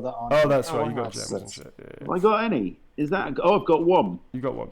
Yeah, I've got 1 gold crown. One gold crown to your name, which you don't even realise is money. You think it's like a shiny medallion. You just haven't found something to put it. You think it's a fancy button, don't you? You think it's a fancy button, like those soldiers wear. I really do. Which is why you've been saying every single session that you have no money, is because you don't realise you have money. You think it's a shiny button. Okay. Love it. Ooh, more shiny buttons. Okay, cool. So he's going to pay 50 gold crowns to the party, which is actually quite a lot of money. To escort him there and back, basically. And he's on his way to Grenier, so he doesn't need escorting further. He'll just stick to the river. But he's sort of a bit embarrassed by the whole thing. But he just needs a bit of help. Well, Bondo likes the sound of gold crowns. I like gold crowns a lot. He's probably got more where that came from too. So yeah. Yes, you sneaky bastard. Yes, greedily eyeing up. Yeah. Teddy's just looking to dip his pockets later. Indeed. Well, look. Or a thief. You like a life of luxury, right? There's a reason for this. There's a reason there's no one was at your dream party, Teddy, my boy. It's because you shut up. They're shiny gold buttons from him. Oh wow, that made me so sad. That did make you sad, didn't it? Literally my nightmare. Yeah. All right, are we going to let him with us? I reckon we should. The more, the merrier. That's what I always say. Okay, so what are you going to do with said? Are you going to take everybody's going to come through on the sleigh to the foresty area, right? Well, yeah, if we can We'll do that this. first, I reckon. It's a good shout. Yeah. Cool. I'm just taking a picture of the map so then I can get rid of it and I can do it next time. That's cool. Okay, so okay, you all load up on the sleigh. Mary jumps in as well, and I mean, you can sort of see the woods from where you are. It's about like five miles away maybe or something. It's a little bit of a trek, but it's not so far that you can't see it, and you're in the middle of this plain. We've got a cart. You got a cart, exactly. So you pull the cart up and you get towards the edge of this little, and it's kind of like a mini forest. It's like this. And this is, imagine this is like complete, I don't want to kill everybody's. That's just some trees in a straight line. It's in a curvature, actually. Imagine it's a little curved wood, right? Yeah. But imagine this is like thick and dense and keeps Like going. a very thin forest. Oh, I see. There's Tom, more. I'm just trying not to destroy Pete's connection. So it's like, you know, he's okay, struggling fair the enough. best of times. It's fine Fair these enough. days. Okay. Your ping says otherwise, so I just want to like not destroy it. This is true. So this is like the edge of the wood. I've put the camera down so it looks like a packed out wood. All right, fuck you, Tom. I'm gonna put some more in. Bam, bam, bam. There you go. All right, so Treaty, baby. there you Yeah. are. There you are, baby. So yeah, you get to the edge of the forest. Dr. Dasher sort of goes, listen, I've had a bit of a day of it. You realize, by the way, you all realize that he's been taking a bit more and more of his quote unquote medicinal liquid these days, and he seems to be pretty much half cut already. And he suggests that he's going to stay with the penguins, you know, just to keep a watch out. And then he hiccups quite loudly and burps, possibly farts. But he said he's going to keep an eye on the wagon and the sleigh and stuff. He's pretty legless actually. He would say he's not going to be much use to you right now. Useful. Yeah, so he's going to stay in the rear with the gear, folks. What's the plan? Well, we're going to have a look. Mary, what happened then, Mary? Give us the whole story. Well, Where like I said, I was rummaging around for some rabbits. This, by the way, is a rabbit. In case everybody's wondering. And if you don't know what a wrist reference is, then you should watch episode 3, I believe. So I was looking for some rabbits. I'm rummaging for some rabbits when, I don't know, I came across this weird place, and in the centre, this mound of this weird feeling. So I put down my stuff and had a little look around, trying to find these rabbits and maybe some herbs I hadn't come across before. And I saw this sword and these armour, and I went towards it, and then suddenly I heard this vicious noise and this weird, strange creatures at the edge of the forest and this clearing I was standing in, like.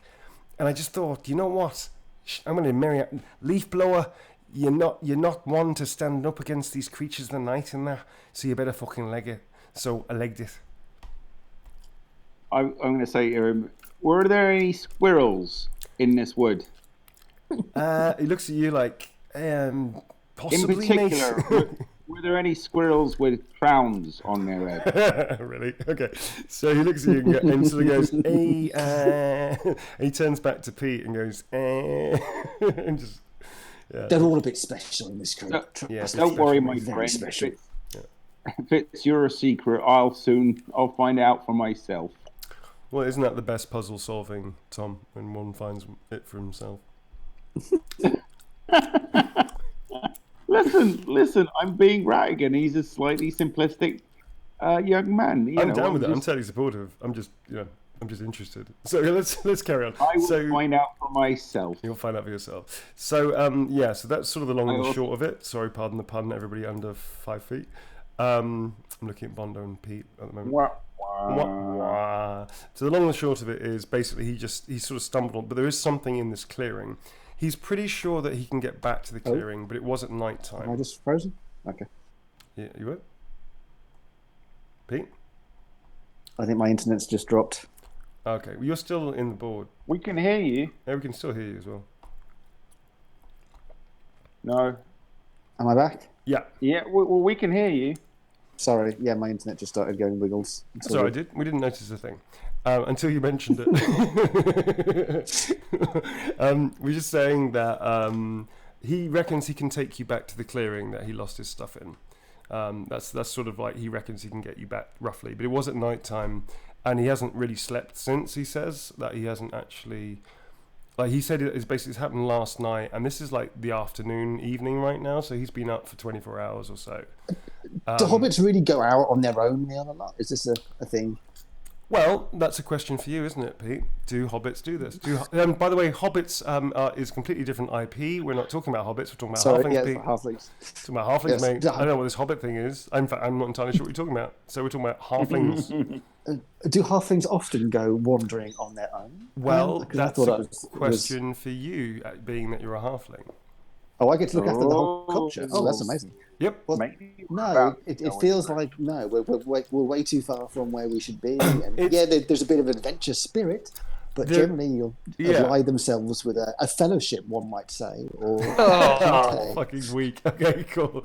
But yeah, I think We've got an elf archer anymore, have we? But yeah, I'm going to back you up on this one, Pete. Yes, I mean, generally speaking, you do get halflings that do go. They get wanderlust. When they just have to go out and explore the world. That's a common theme, usually with young halflings, which he is a young halfling. However, this is pretty far out. He is pretty far out alone in what could be, when you get towards the mountain ranges, regardless of whether the active dwarf holds here or not, which there are in the Grey Mountains that you know of, at least or you've heard of, it's still fucking dangerous. So even though he's in a valley which is quote unquote relatively civilized, because there's there are civilizations, there are settlements, they're not too spread out. Yeah, make an intelligence test. Anything else you want to observe with that, by the way? Any other comments you have? Well, he just seems really kind of cheerful, and the whole thing seems very sus. Well, he is a halfling, and you are basically a paranoid thief. 38, so that's a fail by 11. Oh, by 11? My God, you're stupid. Okay, so... Yes. 27 is your intelligence. Wow. Yes. That explains a lot, actually. All right, 27 out of 100. Fair enough. You should see my leadership. Jesus. Oh my God. Right, I'm going to get everything to do with leadership tests right from throwing away. Okay, so basically, you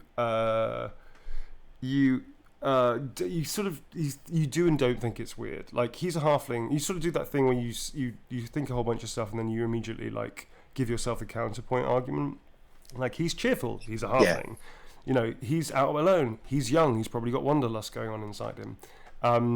This is he's in the middle of nowhere. Except that it's... At this point, I just go, right, let's do this then, and just start walking into the forest. Thank you, Tom, for saving the game. Leroy Jenkins! Okay, Leroy Jenkins the shit out of it. I'm Leroying it because my God, we get this game on the roll. So all of you jump off, and Mary goes with you, and you just hear this, and behind you, you all turn around and see Ziggy just like crouching on the side of the wagon. He stands and goes, "Did you see that? That was like a double pike spin drop off, man. That was cool. You see it?" No, didn't see it. Didn't. No. What do you do? Say that again. What do you do? Doesn't matter. See what, Corporal Holtman? Let's get on with the show, right? Okay. See, my friend, the trick is to do the things in front of everyone. In front, not behind. That's the rule. Okay, so you walk into the forest. Cool. Are you doing anything spectacularly special, or are you just going to go for a nice walk through a forest? By the way, I'm just going for a lovely. I love, like, Ratty loves woods. He grew up in the middle of one. Super. Just so as he strolls, birds flitter around him like a sort of Disney princess, but a really scraggly. Disney princess with very poor hygiene. Nice. Yeah, okay. Princess. Yeah, that's Ratty right now. Loving it. All right, cool. Cool. Okay, so you start walking through, and it is like very much like little birds that you put your two fingers out and hover them around your like midriff area. Then a bird lands on it, and for no reason preens itself and flies off again. It's very idyllic, and you start whistling, which is an old ditty that one of the woodsmen used to sing every time they used to come back from their traps and stuff, which suddenly enters your head. I'm pretty sure we're going to get sued for that one. Let's just try it anyway. Okay, so I don't know how all of you feel in a forest, but it is like a nice forest. It's a very pretty, beautiful, like small mini forest, but it's very pretty. And it is kind of summertime, I believe, at the moment. So it is nice weather. The kind of god rays that come through, very idyllic. and there are like fauna and animals and things flitting around. It's very much a Disney-esque forest. It doesn't feel particularly threatening or anything. We're into it. Yeah. Cool. Are you just going to continue on your way? Because you sort of take a few turns, you have to stop and double back here and there. But it looks like the halfling is kind of leading you onto where he thinks that he left his stuff, or in a panic, admittedly. But Bondo's not entirely comfortable with this. I don't like woods at the best of times. okay, fair enough. So are you like sort of a little bit more trepidate? I'm looking around and with trepidation. My axe is drawn. Right, make an I initiative do test, not please. like this. Make an initiative test. Where are your dice? Actually, oh, these ones. Over there. Yeah. It's 38, which, with my initiative being terrible, Yeah. with luck? 23. Not even with luck. Fine. Okay. No. Okay, sort of. You sort of like look around. And you sort of get the sense that something's off. Like something's not right, but you can't like very much like leaving your keys at home when you exit the door to go to the shops. You can't quite work out what it is. So there's definitely something not right, but you can't remember what it is. And you carry on walking. I've got spot trap if that helps or anything now. No, it's not going to help in the situation. What are you doing, Teddy? Well, just sort of silent move, ruling a little bit. You know, I'm in my element here as well, so just sort of Okay. following behind. But as I say, just a little bit. Well, you said because I failed that intelligence test. I guess I'm not suspicious of the. No, you're not. I would say of Mary at all. no, you're not. You're not So, suspicious of him at all. It's a bit odd, but then you throw it away as like, well, you know, you've done odd But things. the thought of gold is more in my head than anything else. Yeah, Right? I would say so. Can you make an initiative test, please? All of us? No, Or just just- Pete. Come on, don't fail me again. Oh my God, failed again. Really? This is just Wow. embarrassing. Okay, so So again, the cooking. Oh no, with cooking that fails as with well. cooking, Rubbish. fuck off. With cooking. So yeah, You gave so us +5 for cooking. oh yeah, you've got +5. Yeah, that's true. That is true. How No, much I did still you failed. wait? How much did you fail by, Bondo, with luck? 5. That's it. You could actually pass this with luck if you want to spend Okay. that. Okay, I'll pass that with luck then. Okie dokie. Thank you for reminding me, Pete. I'd totally forgotten. Not that I was planned or anything. That's right. Okay, so both of you sort of like have the feeling of where did I put my keys kind of thing. When suddenly it occurs to Bondo, turning around. In fact, you turn around and go, "Hey, Ziggy!" And you turn around like that, and you realise that Ziggy ain't there anymore. That Ziggy is the missing keys, and he's not there. Yeah. That was. Mary is sort of leading you towards. Well, he's still carrying on. He says, "It's just up here, lads. I think pretty sure it's just this way." When just the two of you have realised that Ziggy's not following you anymore. And Dasher was staying at the car anyway. Right? Yeah, Dash will stay in the car because he's basically legless in the afternoon drinking. Not that you judge. Outrageous. It's not 420, is it? Talk amongst yourselves for 1 second, folks. But yeah, what are you going to do? All right. What the fuck? Stop, Mary. We lost someone. Bondo's noticed Corporal Hauptmann's not with us anymore. Did he do his double pike off a tree? Yeah. Trying to do He seven didn't find flies? any double pike into a tree. What are you going to do, folks? I reckon he's going to be climbing trees and diving off them and just to show us off how what a fancy pants he is. Brilliant. Bondo thought you said something about doing it in front of us, not disappearing behind us. Oh, God.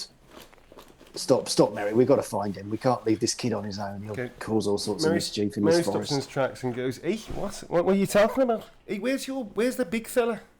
The other big fella, I mean." That's what Bondo's trying to say. He's not here. Oh, what, do you want to go back and find him then? Bondo thinks we don't have a lot of choice in the matter. Okay. Gents, I know what's happened. The Squirrel King has got him. My dream's coming true. Okay, so please don't make me make a squirrel thing a thing. So Mary sort of goes back and says, "Listen, lads, it's the middle of the day. We got all the time in the world, you know. So if you need to find your friend, of course, let's find your friend first. No worries. Move on, lead on." Aye. What are you We're going to going to have to head back the way we came, I guess, and say, well, Okay, everybody make an initiative test, please. Anybody that has... Ooh, this might be about to get very Blair Witch. So anybody that has a initiative-based, like, spotting trap isn't going to help, but anything like that might. Like, I guess concealment rural might do something like that. I just... My dice are being terrible. I'm just They rolling are being 80s at the terrible. moment, Naughty. I'm which- going to smack your dice. Smack. Naughty dice. Naughty. Oh, no, make it 90. Yeah, thanks. Yeah, it was 98. It was a fail. All right, so... I've got silent move rural, by the way. I'm going to give you a +5, so you got +10 with your breakfast bonus. All right. So you sort of get a sense. I've got of, nothing like, useful in that area, I'm afraid. That's fine. So if anybody failed... I failed. I rolled. Is that 100? Oh my god, that's a critical fail. Oh my god! Blunders into That is a tree. literally the Punches worst. himself. Hang on a sec. That is the worst roll possible. Literally the worst roll possible. And now it's immortalized as a screenshot forever. That is the worst roll possible in the world, Tom. And you rolled it, dude. That's the worst. Okay, how do I don't even know how to, like... How do I critically fail this? Your eyeballs explode or something? I don't know how to do that. Walk into a tree, he's concussed or Okay, something. here's the thing. Butters Right? himself. So Tom, you suddenly see him. You think you see him, and you immediately get so excited and overwhelmed that you rush straight towards where he is, and you're turning around, going, guys, I've seen him. And as you turn back, you sort of trip through a bush and smash straight face plant into a tree. Take 1 wound of risk damage, automatic risk damage. Okay. You were on full wounds, by the way. I put you back on. I should have told you were back on full after the sleep and breakfast. Okay. So I was on 8, so now I'm on 7. So now you're on 7. Right. But you basically just face plant into a tree. Am I back on full magic points as well? Yeah, you're back on full magic points. Yeah. Okay. Yeah. Okay. Cool. All right. And you haven't found Ziggy, but you definitely found a tree that you like. Yeah, you've definitely Looks like found a ridge of tree. Ziggy. Found a tree that didn't like your nose much. Yeah. So he's now on his ass, like flat, doomph, like that on his back, and you're sort of like fanning out a little bit like this. Mary's in the middle here. That was pretty embarrassing, right? What, the fact that none of us can pass initiative tests? Yeah, Jesus, it's pretty yeah, fucking yeah. bad. I'm gonna throw you a bone here. So you hear this kind of like. Yeah, each time you do stuff like this, it really tickles my fancy. And Ziggy just steps out. What? Ziggy just steps Tickles out. your what? Tickles my fancy. It's an old expression, dude. It's something weird. It's not weird. I think it's weird. Maybe it is weird. I don't know. I can't remember what it is. I think I just deleted his character and I can't remember where I got it from. New character. Yeah. So hang on. Ziggy said that. He appeared.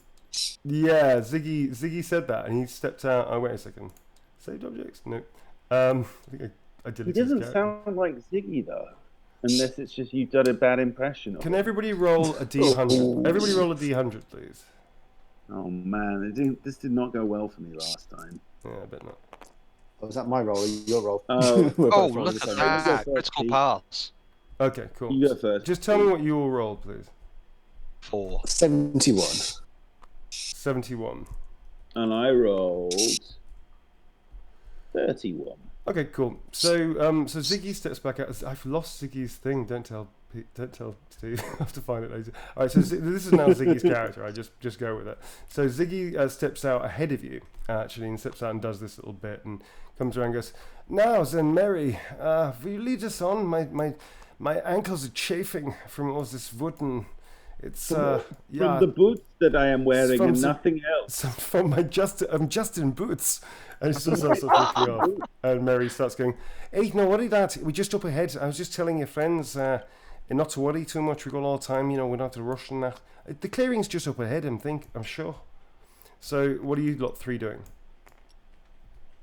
We're following, I imagine. Now we can. Like, I'm now not we found dazed. Ziggy. I'm dazed, so I'm just carrying on, like following him. Sure. Okay. Oh yeah, I'll follow you, little boy. Okay. Cool. So More trees. yeah, more. Where's again? Not don't those agree. concerned about Ratty, though. All right, cool. So you step out into what it looks is actually a small clearing, about this yay wide and whatnot. It's about like this.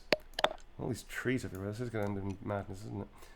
I just crashed the game with trees. No, that's fine. So you step out into a clearing, the edge of a clearing here, and in the center of which, can everybody please make an intelligence test? Ooh. Can't believe I get a critical pass on something, and that's that. I failed, of course. I failed. I just walked into Failed. Yeah, you're failed. Okay, fine. So you walk into the clearing, and indeed you see in the center of this clearing this like kind of mound, and there's a sword sticking out of it with what looks to be like armor and shields and shit. And next to it is like a pack, which looks just like the knapsack pack that that Mary was talking about. And there seems to be like some patterns around, like scuff marks and I don't know, like track marks all around it, quite heavy, big ones. And yeah, so it looks like exactly the scene that Mary described in reasonable detail to you earlier.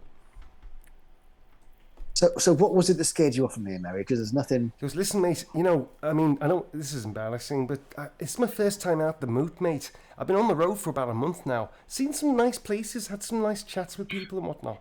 And, you know, I kind of ended up on this side of the valley a bit by accident, you know, went with a wagon train, thought they were going south and ended up actually going west, and here I am.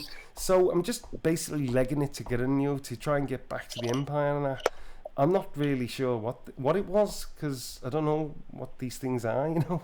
I just thought, hey lad, it's getting a bit shirty around here, might get out of it, you know what I mean? So that bag's got your money in, right? It's most of my worldly possession. It's quite a big one. It's like a big, massive, like rucksack bag thing. Do you know what I mean? Like it's one of those, like if you're going to go backpacking around the world for a year, that's what you would take, kind of thing. But old world style. Looks like I better go liberate that then. Okie dokie. Oh, Teddy! All right, Teddy. So what are you actually going to do, please? So if you, and what is everybody else doing? Because obviously everybody has a turn as well. Well, I'll be sort of crouching down and trying to be like sneaky, moving towards the bag. I'm not totally stupid. There's something really suspicious going on here, but okay. Can you what is everybody else doing? If you're going to do that, fair enough. I'm sort of just staggering after him because I'm dazed. Okay, you're stagger after him. Fair enough. All right. Cool. What are you doing, Bondo? Bondo is standing back and surveying the scene. There's something not quite right here. Okay, cool. So you're going to stand back where you are. Okay, so both Teddy and also Ratty, can you both make intelligence tests? However, Ratty, yeah, that's fine. Yeah, so you both make intelligence tests. Please. Nope. Yep. Just missed. Is that? Did you add 5? With your 5 for cooking. Did you add your 5 for cooking? Yeah, I did. Yeah. Yeah, he's really stupid, folks. Let's not patronise him anymore. I'm not stupid. I also Did you eat a sausage and therefore did your brain work? So Bondo, you see these two. You see like Teddy doing his best moonwalking, sort of sneaking attempts towards sneaking, which is how he sneaks. Towards the pack and the mound where the shiny sword is, and it does look like. And by the way, Teddy, your like greed sense is kicking off big time. This sword looks fucking expensive.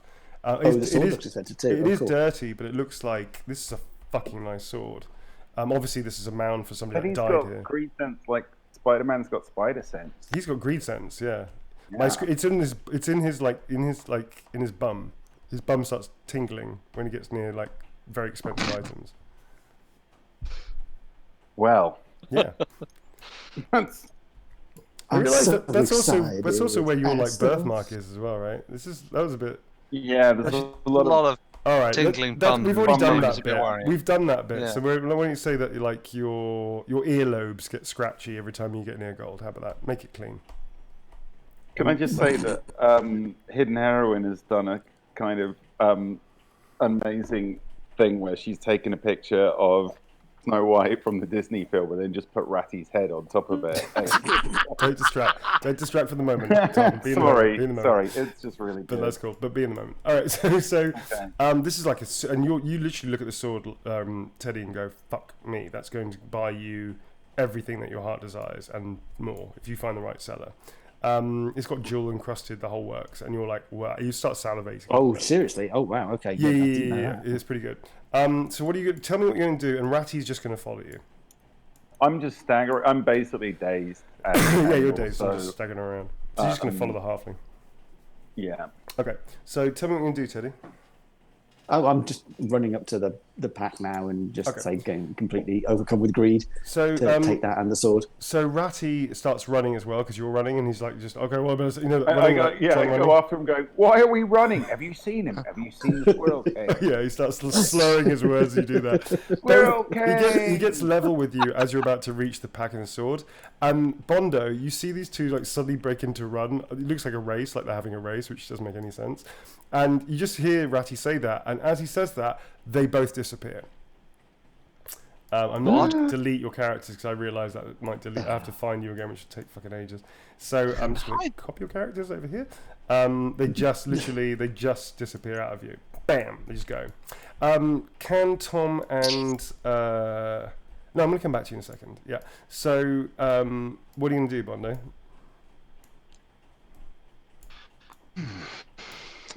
Right then. You don't see that every day. Bloody hell happened to those two? What have you done, little man? What have you done? Yes. Well, I'm going to walk over to this guy cool. and As you start walking have over, words. Ziggy catches your arm and just grabs it very tightly and goes, "Pretty much the same thing we're going to do to you, little man." And his eyes just start growing like glowing, and he just goes for you. Flashing back to over here, we have whatever your names are, Teddy and Ratty. You're both falling suddenly. Please, you're now falling. It's a good 8-yard drop. Please roll a d6. It's 8 yards. Sorry, it's a 4-yard drop, which is so it's 8 minus d6. This is the falling rules. If you're falling, you take the height, you times it by 2, you minus d6, and whatever's left is the number of wounds you get, irrespective of armor. I think toughness actually is also a factor.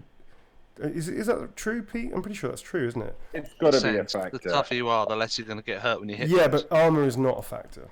So no matter how much No. armor you got, it doesn't make a difference. So it's just toughness. Actually, I'm pretty sure it's not even toughness. I'm pretty sure it's wounds. But anyway, fuck it. Well, let's just throw you a bone. The only thing is there are spikes at the bottom of this pit. Sorry, I just dropped there for a second. I heard I was falling, and that's all I heard. Your computer was trying to save you from the fate worse than death. Yes. You're basically falling into a pit, and I was trying to verify the rules for falling. It's double the distance minus d6, but that's just straight wounds. That's not even toughness, I'm pretty sure. This is a Grimwald of Paris adventure, but I just want to double check. This is entirely what Spot Trap is about. Characters of the skill can avoid falling into traps. Yeah. If it's not magical. Ah. Could it be Okay. magic? That's why I gave you an intelligence test. We're just breaking the fourth wall on that one, but that's what the intelligence test was. So rolling a d6, and if Taking- it's more than... You need to, no matter what, you're going to take some damage. Let's You're just just trying to roll dice. reduce the amount of damage. Just trying to find the Four. falling rules here now. Well, the community love evil, Dicky, but I'm not so keen. I'm pretty It's double sure. the I'm pretty sure it's distance straight minus- wounds. I don't think your toughness is a factor either. I think it's literally. Toughness- Yeah, should be a fact. it double the distance minus d6 or something, isn't Yeah, it? and that's just automatic wounds. It's not toughness at all. Yeah, it's just the d6 straight wounds. is technically your toughness. Yeah, the d6 is your toughness, isn't it? That's right. So yeah, 8 minus d6. What did you get?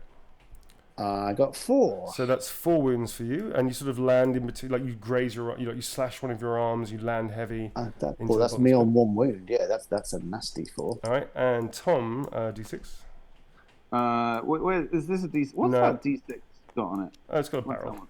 This is a d6. Yeah. It's got a barrel just on the 6. All right, I'm gonna. So this one is good, yeah. Yep.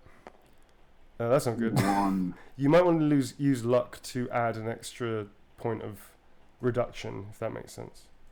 Yeah, I'm gonna. All right, so that'll be 2. That means you take 6 wounds. That seems a lot for falling 4 yards. You're falling I'm onto gonna say spikes it. as well. Oh, ow! Yeah, I said there were spikes. Didn't I? Yeah, that's why it's so much. Punji trap. I'm on 1 wound. So you're on 1 wound. So basically, you actually get spiked, and you sort of like in through like the fleshy part of your buttock, for instance, and it's really fucking painful. But it's not vitally. It's not going to kill you, Ow. but it's a good piece of skin that's just like been ripped away, and a little bit of your bathrobe as well. So sorry to break the news to you. That's all right. yeah. I'm gonna magically repair it at some point. Cool. You both scream because of the pain. Yeah. And then you both look at you sort of see each other, and you both scream, and then you do that thing where you both notice the fact that neither of you can hear yourself scream or the other person scream. and then you're sort of screaming, and you can't hear anything. No sound, nothing. Just literally each other. At that point, out of nowhere, a green mist it sort of goes throughout the pit, and try as you might, both of you try to not breathe it in, but as if that you were stuck at the bottom of a pit and there's spikes everywhere, like stopping your movement, you succumb to the gas, and you both lose consciousness. Oh no. Bondo, back to you, sir. Right. Something's amiss here, I reckon. Right, I've got my axe out already. Mhm. I don't like the sound of this. Okay. I'm going to swing for Mary. Oh, good buddy. All right, you're gonna swing for Mary. Okay. Yeah, I'm going to go murder hobo on him. Murder hobo. Murder hobo. Vagabond Murder Chronicles. Okay, so where is your dice, sir? Which one? I'm going to use these today. Okay, everywhere. All right, these two. Okay. 59. 59. Let's see. What have we got here? My weapon skill is 52. Yeah, that's So I'm going to go with a luck. Yep, that'll hold. Your luck holds again, as you only have a finite amount of luck in this game for each day. Your luck holds for today, sir. So that's a hit. Right, rolling the d6. 4. 4. Yep. Plus I've your got a strength of 3. strength of 3. Sure.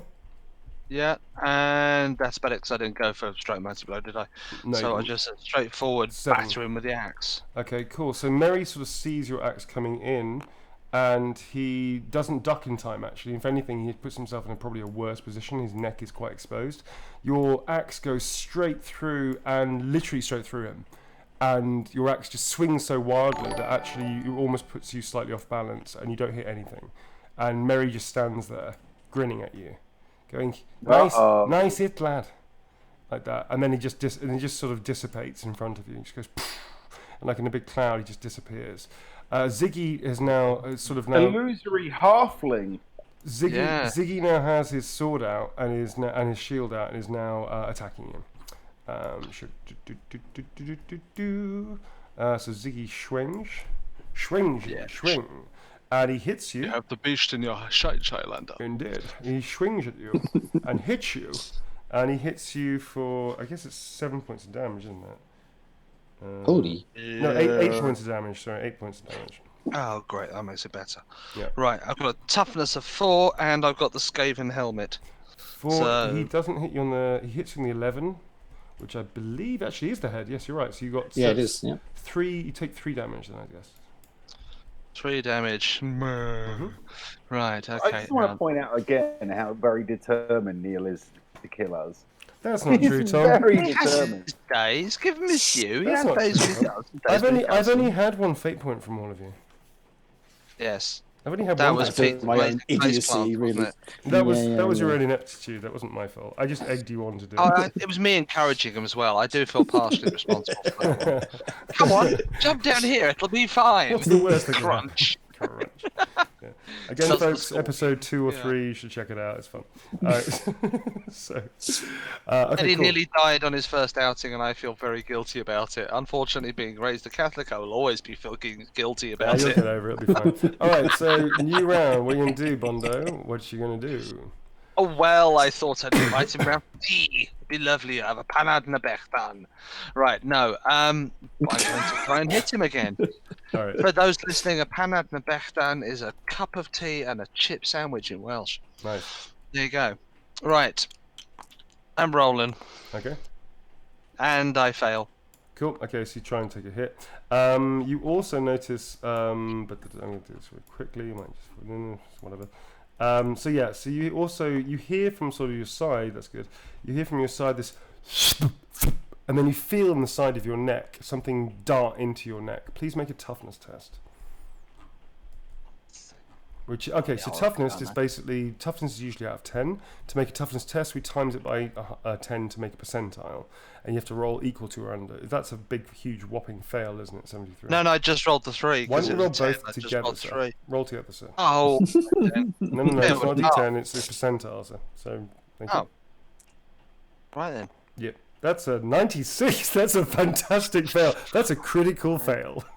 Oh, back at me. Cool. So beyond passing a cooking test, have we actually done anything of any note today? No, it's all- No. You've had the I'm highest going score to of die failure. now.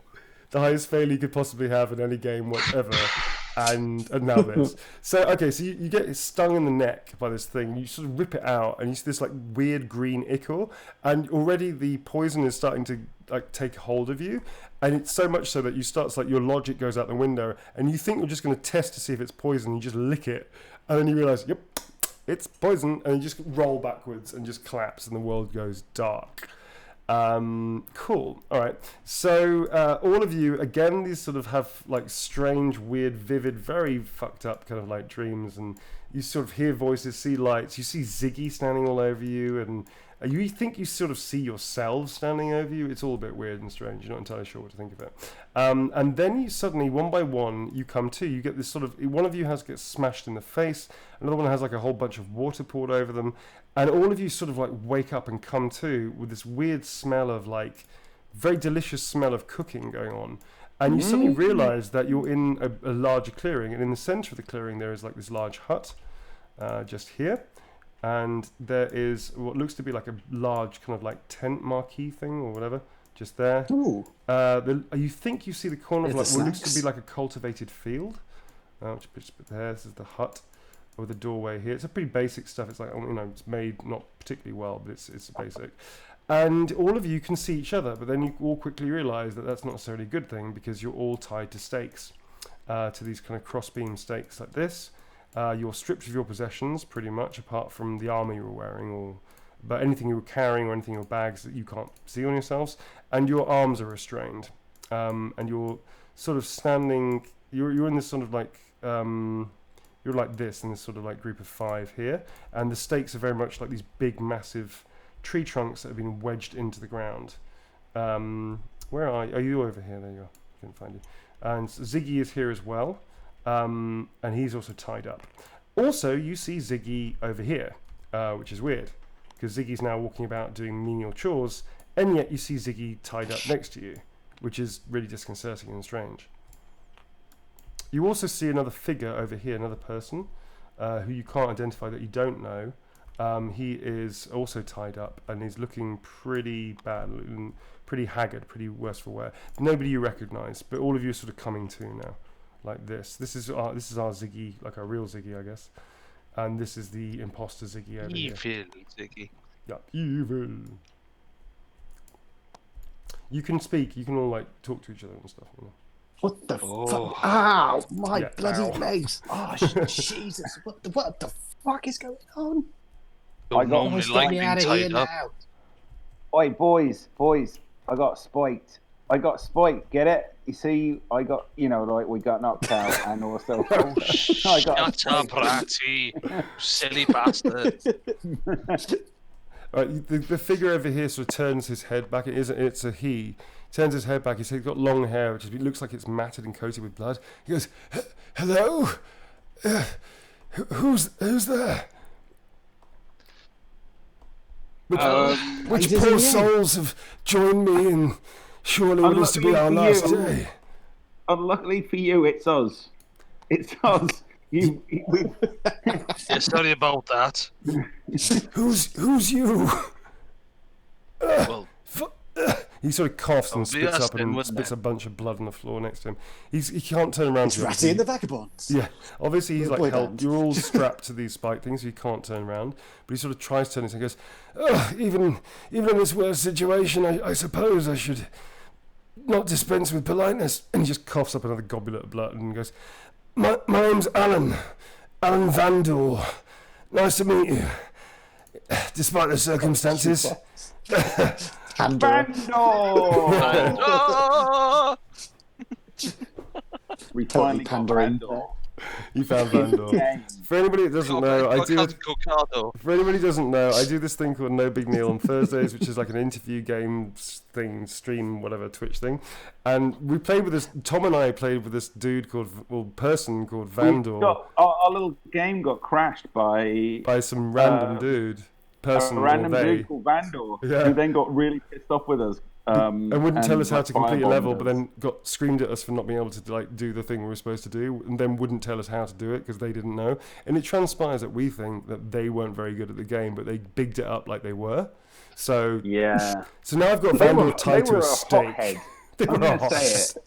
I'm going to say it, everyone. Vandor was a hothead. Vandor was a hothead. So now I've got Vandor. I'm choosing Vandor He to was a be. hothead on the internet. Yeah, exactly.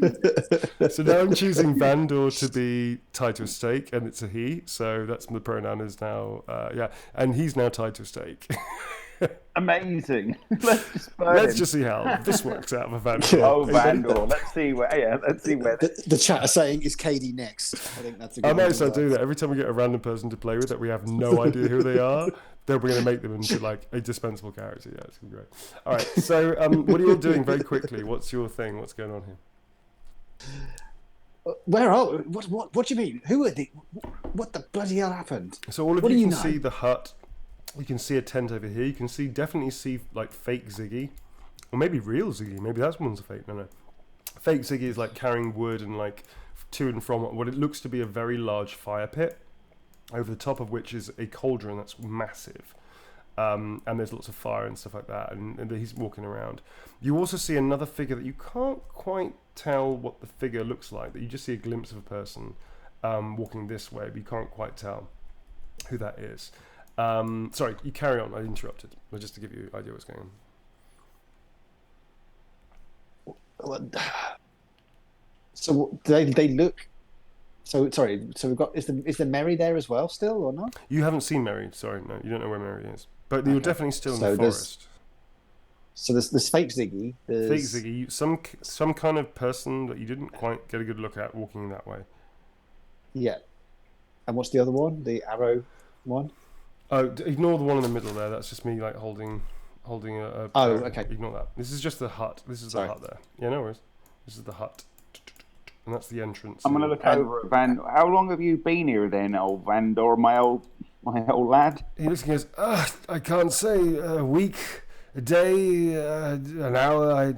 Impossible to say. What's your name? You seem like such a nice person. And he spits up some more blood. That's right, Vandor. I'm going to make you suffer.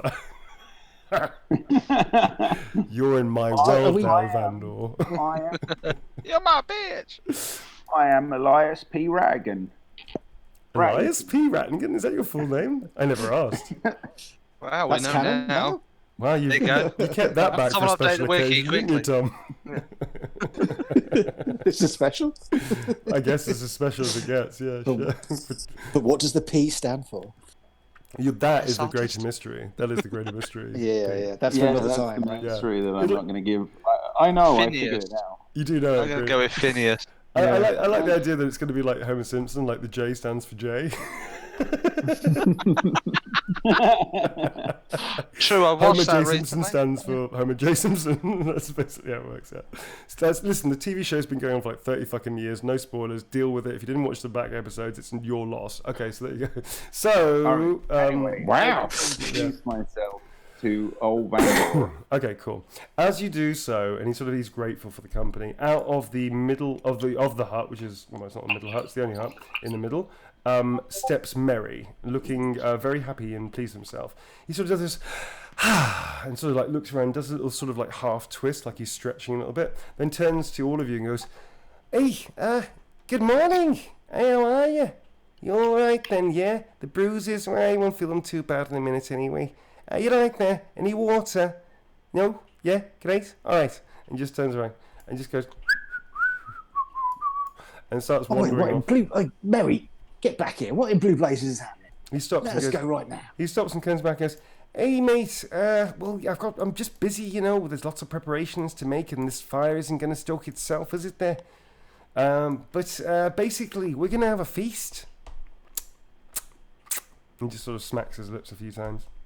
You're one messed up little boy. You're a very naughty little boy. He sort of looks at you and goes, "I think I'll start with the big one. Yeah, he looks tasty, doesn't he? Right tasty." He sort of wanders over towards you and goes, "Yeah, I'm going to start with the big ones. I've got a big appetite and my friends have too. Right, well, first the hors d'oeuvre." And he walks over this way and he goes up towards where Vandor is and he pulls out a knife and he just grabs Vandor's head and just rips the knife across his throat.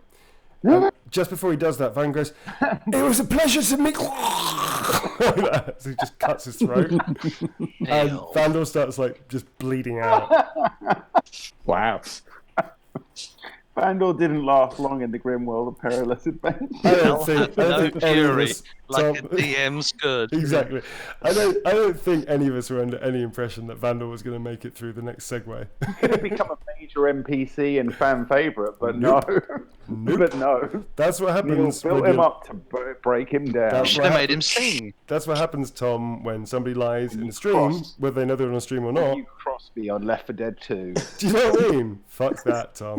The buck stops here, buddy. The buck Again, this stops is not Neil's therapy, here. but it is Neil's therapy. I'm looking at the post-it note. I've now drawn an upside-down smiley face. The buck stops here. So Vandor is... Sad Neil's happy Neil. Vandor is happy Neil now. So Vandor is very dead. Can't stress that enough. He's like dead as a dodo. Oh, you're doing a Poochie, are you? He's Yeah, definitely Definitely dead. dead. He's basically Warhammer's Poochie. I'm just going to turn him upside down to make To the extreme. To extreme. There he is. He's upside down now. He's dead. I'm not even going to do like a thing for him. Dead. So Is there a anyway, way you can just like literally just pick up his little figure and just throw it off? yeah, I can do that. Yeet. He is out of there. Vandal empty. Yeet. So in between, you hear this, what the fuck? And Ziggy, who's now woken up, is staring at himself, who's now picked up the corpse of whatever his name was. What was that guy's name? That guy. That no, guy, just that Vandal. guy. Yeah. And he's literally just dragging him over, and he starts stripping his clothes off. The clothes and possessions. Well, he's not wearing very much anyway, but the little clothes he's got just goes into a rag pile here, and he just throws the body into. Oh damn this thing! Okay, he throws the body into the pot. He just puts it into the pot and just chops at the legs, chops at the arms, and bit by bit just throws it into this big pot. And then Mary goes, "Well, he seemed like a friendly mate. I bet it'll taste fantastic with a bit of rosemary." And he starts walking off slowly this way with his hands behind his back. So are we tied like heavily with ropes? Or something, You or are, what's- however, some of you are going to be better at maybe getting yourself out of the situation than others, I imagine. So the attention is definitely not on you right now. What do you want to do? Get out of I here want- quickly. Stuff like has my Oh, the ferrets. yeah where are the ferrets ferrets? can chew through things. Okay, make a willpower test, please, Tom. And you can keep your +5, that's fine. Okay. Magic ferrets, magic ferrets. Magic ferrets. Wah, wah. Is that with No, luck and yeah. +5 or not? Is that total fail? No, Okay. no. So you're not sure where they are, but you get the sense they're close, but you don't know. You don't know where they are. You can definitely feel that they're okay, like they're alive. They're not like you haven't been your soul ripped Can out. I sort of try like to summon them Yeah. using like just sort of whistle, like I whistle like you know like sort of trying to Yeah, like a attract little- a dog, Yeah. and then okay. but if ever whenever the nasty halfling turns around, I just sort of turn it into like whistling a little tune. Yeah, you can whistle the tune that he's whistling. Okay, all right, that's Basically, cool. okay, I'm going to say that this is a new device, a new mechanic. You can spend a magic point, and if you ever need to call them, spending a magic point will be an automatic success. Okay. So that's like a connection thing. That if you spend a magic point, they will, All if right. they're away, they will come to you, or at least you'll be able to go track them. And Okay, then I'm you do a spending little, a magic point. yeah. So you do a little, and then you sort of like, and Gobbo and Spidge actually are behind this tree over here. I gotta write that down on my character Yeah, sheet. and they just pop out like this, doop, doop, doop, like little banditos, like that. Okay. You So- also, and then of course you see the halfling sort of turn as you go, and then you start going, and he starts Yeah. going, and he comes towards you and Singing goes, contest. and you go, Yeah. it basically turns into Deliverance, that film. Yeah. Just whistling. Yeah. Yeah. So basically you're now whistling Deliverance. That's like a slow, mournful version of it. Basically. Eventually he gets bored of this bit and just starts wandering off. Sorry. Okay, so Goblin and Spidge have appeared behind the tree. We're going to say that's your kind of like moment for the moment. We'll come back to you in a sec. Bondo and what's his face? Teddy, what are you going to do? Teddy? Thank you. What's his face? Jeez. What are you going to do, We I'll Teddy? don't never forget your forget character's Thingamajig. Yeah. Right. Bondo's gonna test his bonds. You can test your strength, sir. Well, just see if there's a way I can wriggle out, or just generally. Okay, make a loosen them. strength test. A straight strength test. +5, I guess it is, isn't it? So it's your I strength times 10 have plus 5. 3. Let's have a So look. it's 35. Plus luck you can also add as well. 25. Oh, nice. Okay, so you basically kind of do this, and red in the face, like you're having a really difficult motion on the toilet or something, and your arms like bulge, and you sort of like wriggle your arms a bit, and you do manage to loosen the ropes. So whoever's tied this has not tied this properly. They clearly don't know shibari. So you basically can worm your way out of these. You reckon that with a good sort of like flexing, you could probably break these things now, because you've managed to like wriggle them out so that you're still like in them. However, they're really loose now, and you reckon you can just like snap them off with another good strength test. I'll give you a bonus to that as well. So you're in a good position to potentially do that. Teddy, what are you doing, sir? I'm just trying to wriggle mine loose, really. Not strength, more dexterity. Yeah, approach. make a dex check. Do you have any skills like contortionist or anything like that could be useful? No, not really. Okay, Just strength the dex, straight dex check. Picklock. Nope, that's not going to help you. Well done for playing.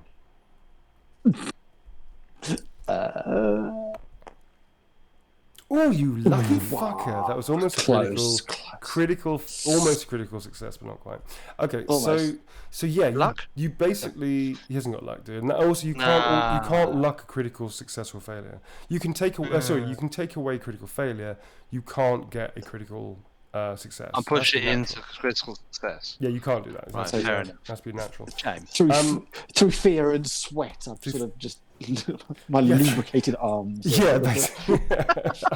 The oil of fear on your wrists has greased up the ropes, and actually you manage to find the what do they call it, the linchpin point of the knot, as it were, and you literally managed to get your fingertips to it, and you managed to like loosen it. So actually, for a fact that you could get yourself out of this pretty quickly. Another round, and you could breathe free on both hands. That's pretty good. So you're all sort of like, we're not talking about it.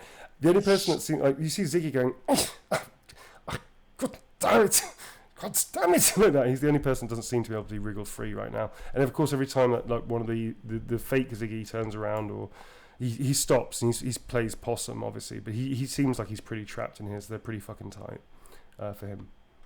That's it. So Ratty, what are you gonna do, sir? Because I feel like I've interrupted half the thought.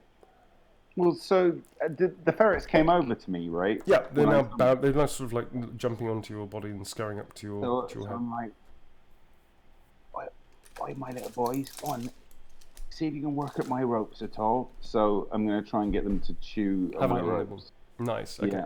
So they scurry left and right of you, and both of them sort of like, you see, Mr. Spidge puts on I guess a neckerchief from your pack and just puts it around his neck and scurries. Gets out a knife and fork and he's away. Yeah, pretty much. And he does actually. He literally gets out a little like neckerchief, puts it around his neck, because he's fancy. He's the fancy ferret, and he starts gnawing away, and so does Noodle. And it looks like it's working. These things are not the strongest. Like I said, this person is not investing heavily in his prisoner rope. They also look very, very used, like worn, like a heavily worn rope. So that's in itself an interesting point, I guess. Imagine we're not the first people to pass through this particular eatery. Doesn't seem like He's it, a very does it? Yeah, it doesn't seem chonky halfling, isn't he? I think he's doing pretty, all right for he's pretty food. rotund, yeah. So, so yeah, it doesn't look like you're the first. But the good news is obviously that these are well worn, and clearly there aren't any like torturing shops nearby that you can buy some stuff. So yeah, these ferrets are making good work. Again, another round or so, and you'll be free. Which brings us to the next round. Teddy, you have initiative. I'm going to go in initiative because it's probably going to kick off in a minute. Right, okay. What am I rolling again to fully get out of these ropes? Dexterity plus 10. No. Nope. What's your initiative? Dexterity is 43. What's your initiative is high though, isn't it? Okay, fair enough. Okay, you basically next round you're going to be out of these things. You're just going to take you an extra round to get out. Okay. Yeah, gotcha. And same for you, Jim. You can strength your way out of this thing, or you'll take you a bit longer. That's Oh, a pass. nice. Okay, so you manage to go No. like that, and you manage to like break like the snap. You hear the like and snap.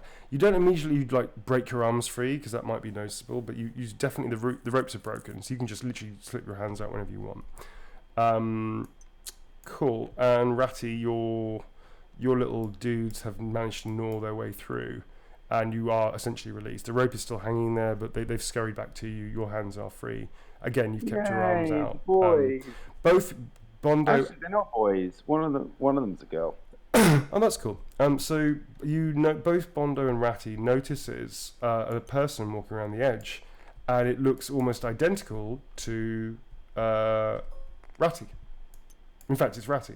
You see, both of you see Ratty. In fact, Ratty, you want to immediately call out and go, "Hey, Ratty, how are you?" Until you realise that's you, and you shouldn't do that. Oh, Ratty's I really walking want to do it now. You should do it. Then do it. Yeah. Well, no, I'm actually not that stupid. I'm sort of put my sort of fist into my mouth and it kind of like Realise your fist is free. What? Yeah, you can do that. You can put your fist in your mouth. I will allow you to do that. Okay. Like, just to try. Just going to make a perception check for the person to see if they notice that your hand is free. Yep, they do. Okay. Oh no! It's totally in keeping character. Okay, they just stop and they notice you put your fist in your mouth, and then they just point, and then you hear this That's not a nice noise. come from Ratty's mouth. We're definitely in initiative, I would say now. So Teddy, what are you going to do? Let's go back into initiative, like combat initiative. Well, if does it mean I can actually get out these ropes now? Yeah, you can definitely get out of the ropes now. Yeah. You hear this noise coming from your side, and you think you see another Ratty there, which is weird. Well, so I'll get out the ropes and pull back. Oh, we've got our equipment on us. Pull back. Pull back. Oh my god, Pull Teddy. back. Pull back to the Pull tree line. back. I love it. Technical withdraw expertise. Every week, every session, there's going to be a new explanation of buggering off, pulling back, tackling through, withdrawing, surveying the area from higher ground. It's going to be like that, isn't it? All right. You see your equipment here next to the sort of like pile of rags and stuff, and you realise there's also other like bits and bobs and rags and the old boot and stuff like that here, which aren't yours. So this is like a big box, and you can see like bits like there's the shield of Ziggy, for instance, is like hanging out on the side here. There's a big box of crap here, basically. I mean, is the trees all the way around? Sort of, yeah. This is a clearing, so without having to like do thousands of trees again, it is very much like this. You could scarp around if you wanted to. However, there's a noise coming off, and you've heard that noise, so I'm just making you aware of that. Yeah. From the noise is coming from where? Sorry. From this side of the hut, from behind the hut. You couldn't see it quite from your position, but if you No, that's fine. I'm staying on the on the other side of the tree line.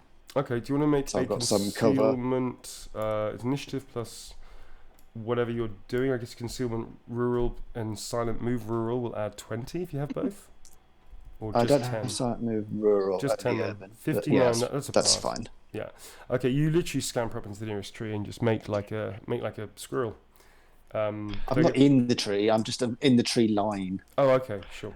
Neil, Yes. So, Yogo may have actually worked out that fake Ratty is in fact fake.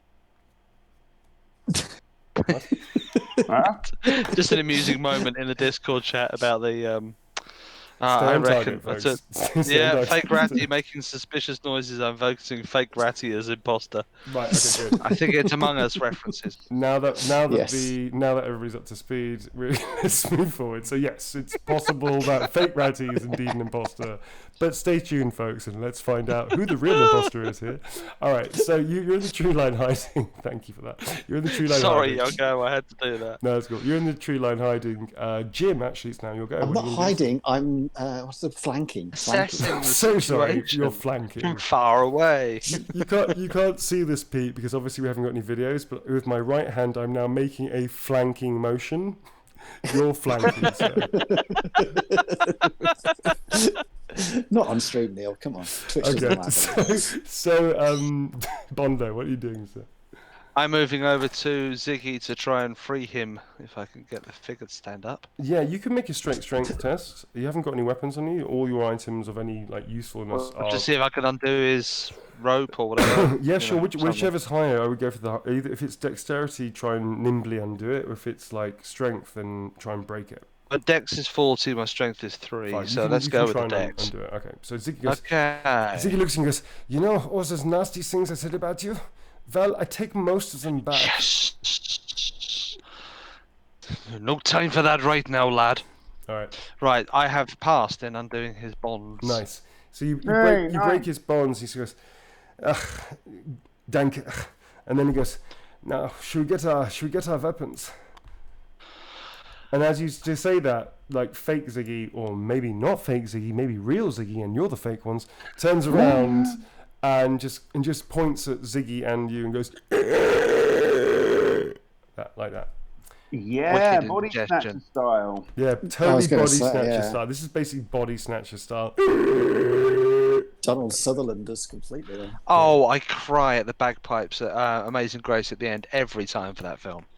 Okay, so what are you going to do about this film? This particular game? This one, Bondo likes the look of grabbing all his gear. Okay, so you're going to hot foot it to the box. Yes, or the fake one, depending on which one intercepts me first. Fine, so you start holding foot to the box. Ziggy, all three of you just like, you both stare at each other, then you both stare at the thing, and both you start legging it to the box. And Ziggy sort of gets there like pretty quickly. You're pretty close. I mean, this thing will probably attack you next round. My legs are much shorter. Yeah, can somebody please make a test for Ziggy? Yeah, for Ziggy to try and get his weapons back. So I need to get his. I'll roll it his this time. His initiative. Oh no, I so rolled 28. There you go. 28. Oh, Fine. okay. Yeah, he manages to grab a shield and his spider sword, which is there, and manages to pull it, and like sort of steps into a position of like military guard of like protecting you. So he's sort of stepping in the way, and he goes, "There can only be room for one Corporal Hopman in this world, and I think you're looking at him." And he just like sort of stands there ready to meet the blows. So you can probably get to the box and catch your stuff. It is now Ratty's go. Ratty. So where is my stuff? Like my wizard's bathrobe. Yeah, you can see it. Well, you're wearing a bathrobe. I'm wearing it, so I've Yeah. got all my ingredients. Well, yeah, as far as they didn't check you thoroughly, clearly. I mean, my ingredients are a load of random weird crap to most people. Well, anyway, exactly, it's like yeah. butter and lint. Yeah. Just look like a hoarder. Yeah.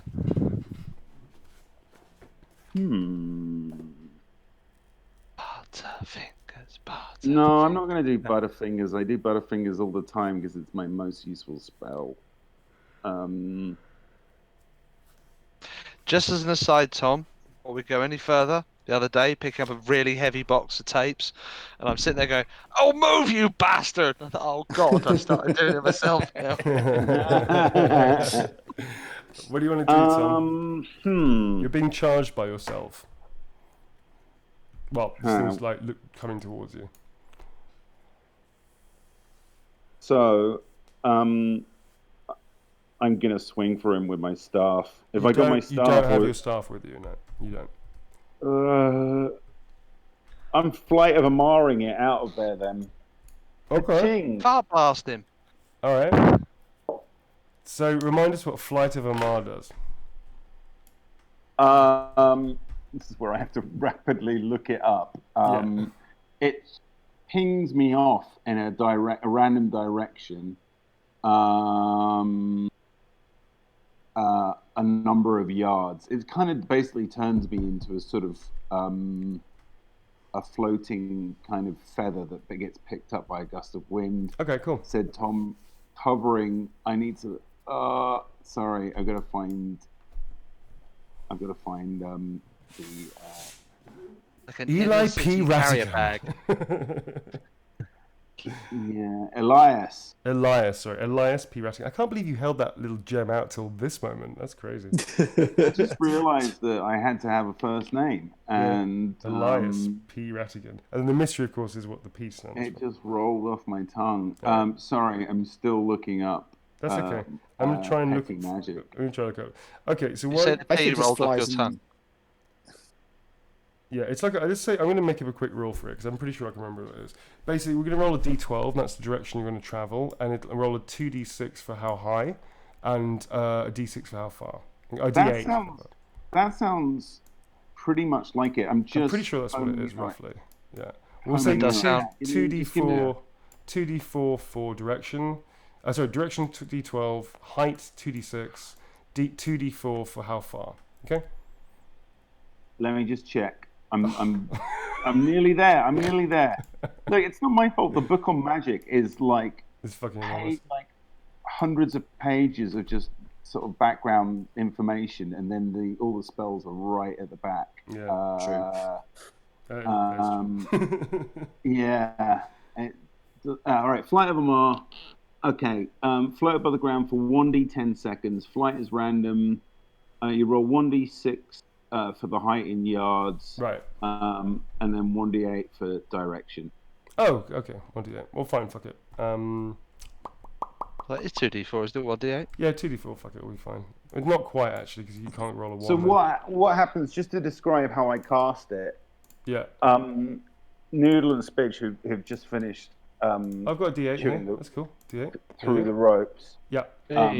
Jump into my pockets. Spidge races out carrying a little piece of thistledown. Oh, nice.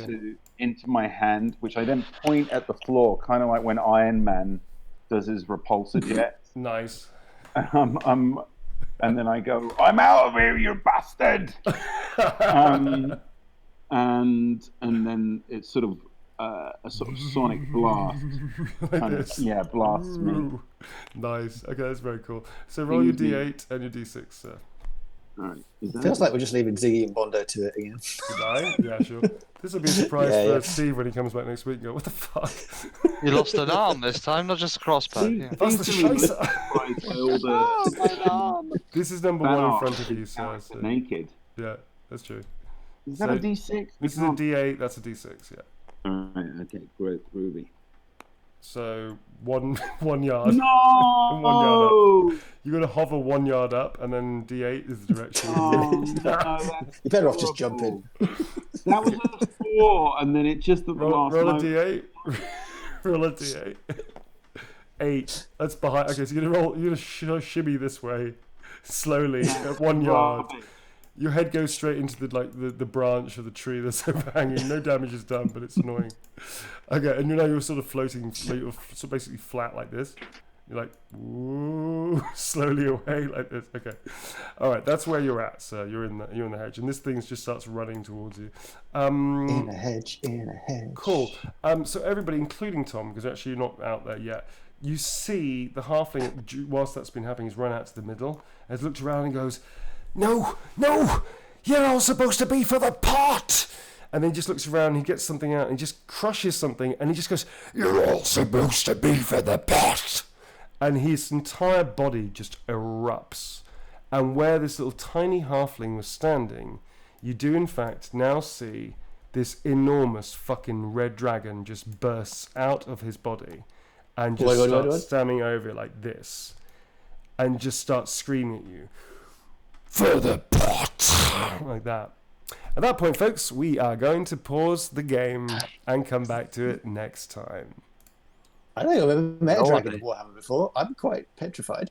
Yeah, I think you should probably be shitting yourself. Level 1 characters, and Neil's up against the dragon. Hey, not that I mentioned Lord of the Rings or anything, but he was pretty fucking low level by the time he met that dragon. I'm just saying. He wasn't like level 20 or something. Right? Yeah, but he had a magical ring that controlled all the other rings. Oh, that's what I forgot to give you. Fuck. Oh, well. Yeah. Don't assume the worst, folks. Assume that I'm always narrative-led, right? So just go with it. Cool. But that's the cliffhanger, folks. That's it. That's the show. Lordy. Yeah. So a bit of a funny one this time, because we went from high octane action. I thought I'd just change it up a little bit. And this is kind of like a mini segue anyway between the main adventure, which is Return of the Lichemaster. This is like a side of quest adventure thing that I thought I'd take you on for a bit. So let's just see where this goes. You never know. Have fun. Into the pot, by the sounds of it. Into the pot. Yeah. Hashtag into the pot. I was expecting Bull Ripper there, not a dragon, to be fair. Yeah, fair enough. That you would have got been Boris. They've stolen all my herbs, haven't they? Yeah, something like that. Be used to see. our herbs. Oh, All right, my folks. herb. Well, listen, I've had a lot of fun. I'm sorry about the cold. I'm usually a bit more bouncy than this. But it's been fun to hang out with everybody again at the table. Thank you very much to our players. Thank you, players. You know. Thank you, Neil, for GMing. It's always fun. And the also, players. thank you to Yogo as well. Thank you to them for always being steadfast and our vanguard against the evils of, I don't know, evils of Tupperware or something. I don't know. Vanda. Vandor. Thank Viva you. Vandor. Yeah. Thank you to Hidden and Engelschwert, who have excelled themselves with all kinds of fan art, including several pictures of Siggy just in his boots, which Pete is going to enjoy a lot. Oh, yeah, that is just... Terrifying. You're going to have to explain that one to him. I don't think we should. I think just let it Are happen. we going to have all the adventurers as the full Monty or something? Yeah. All right.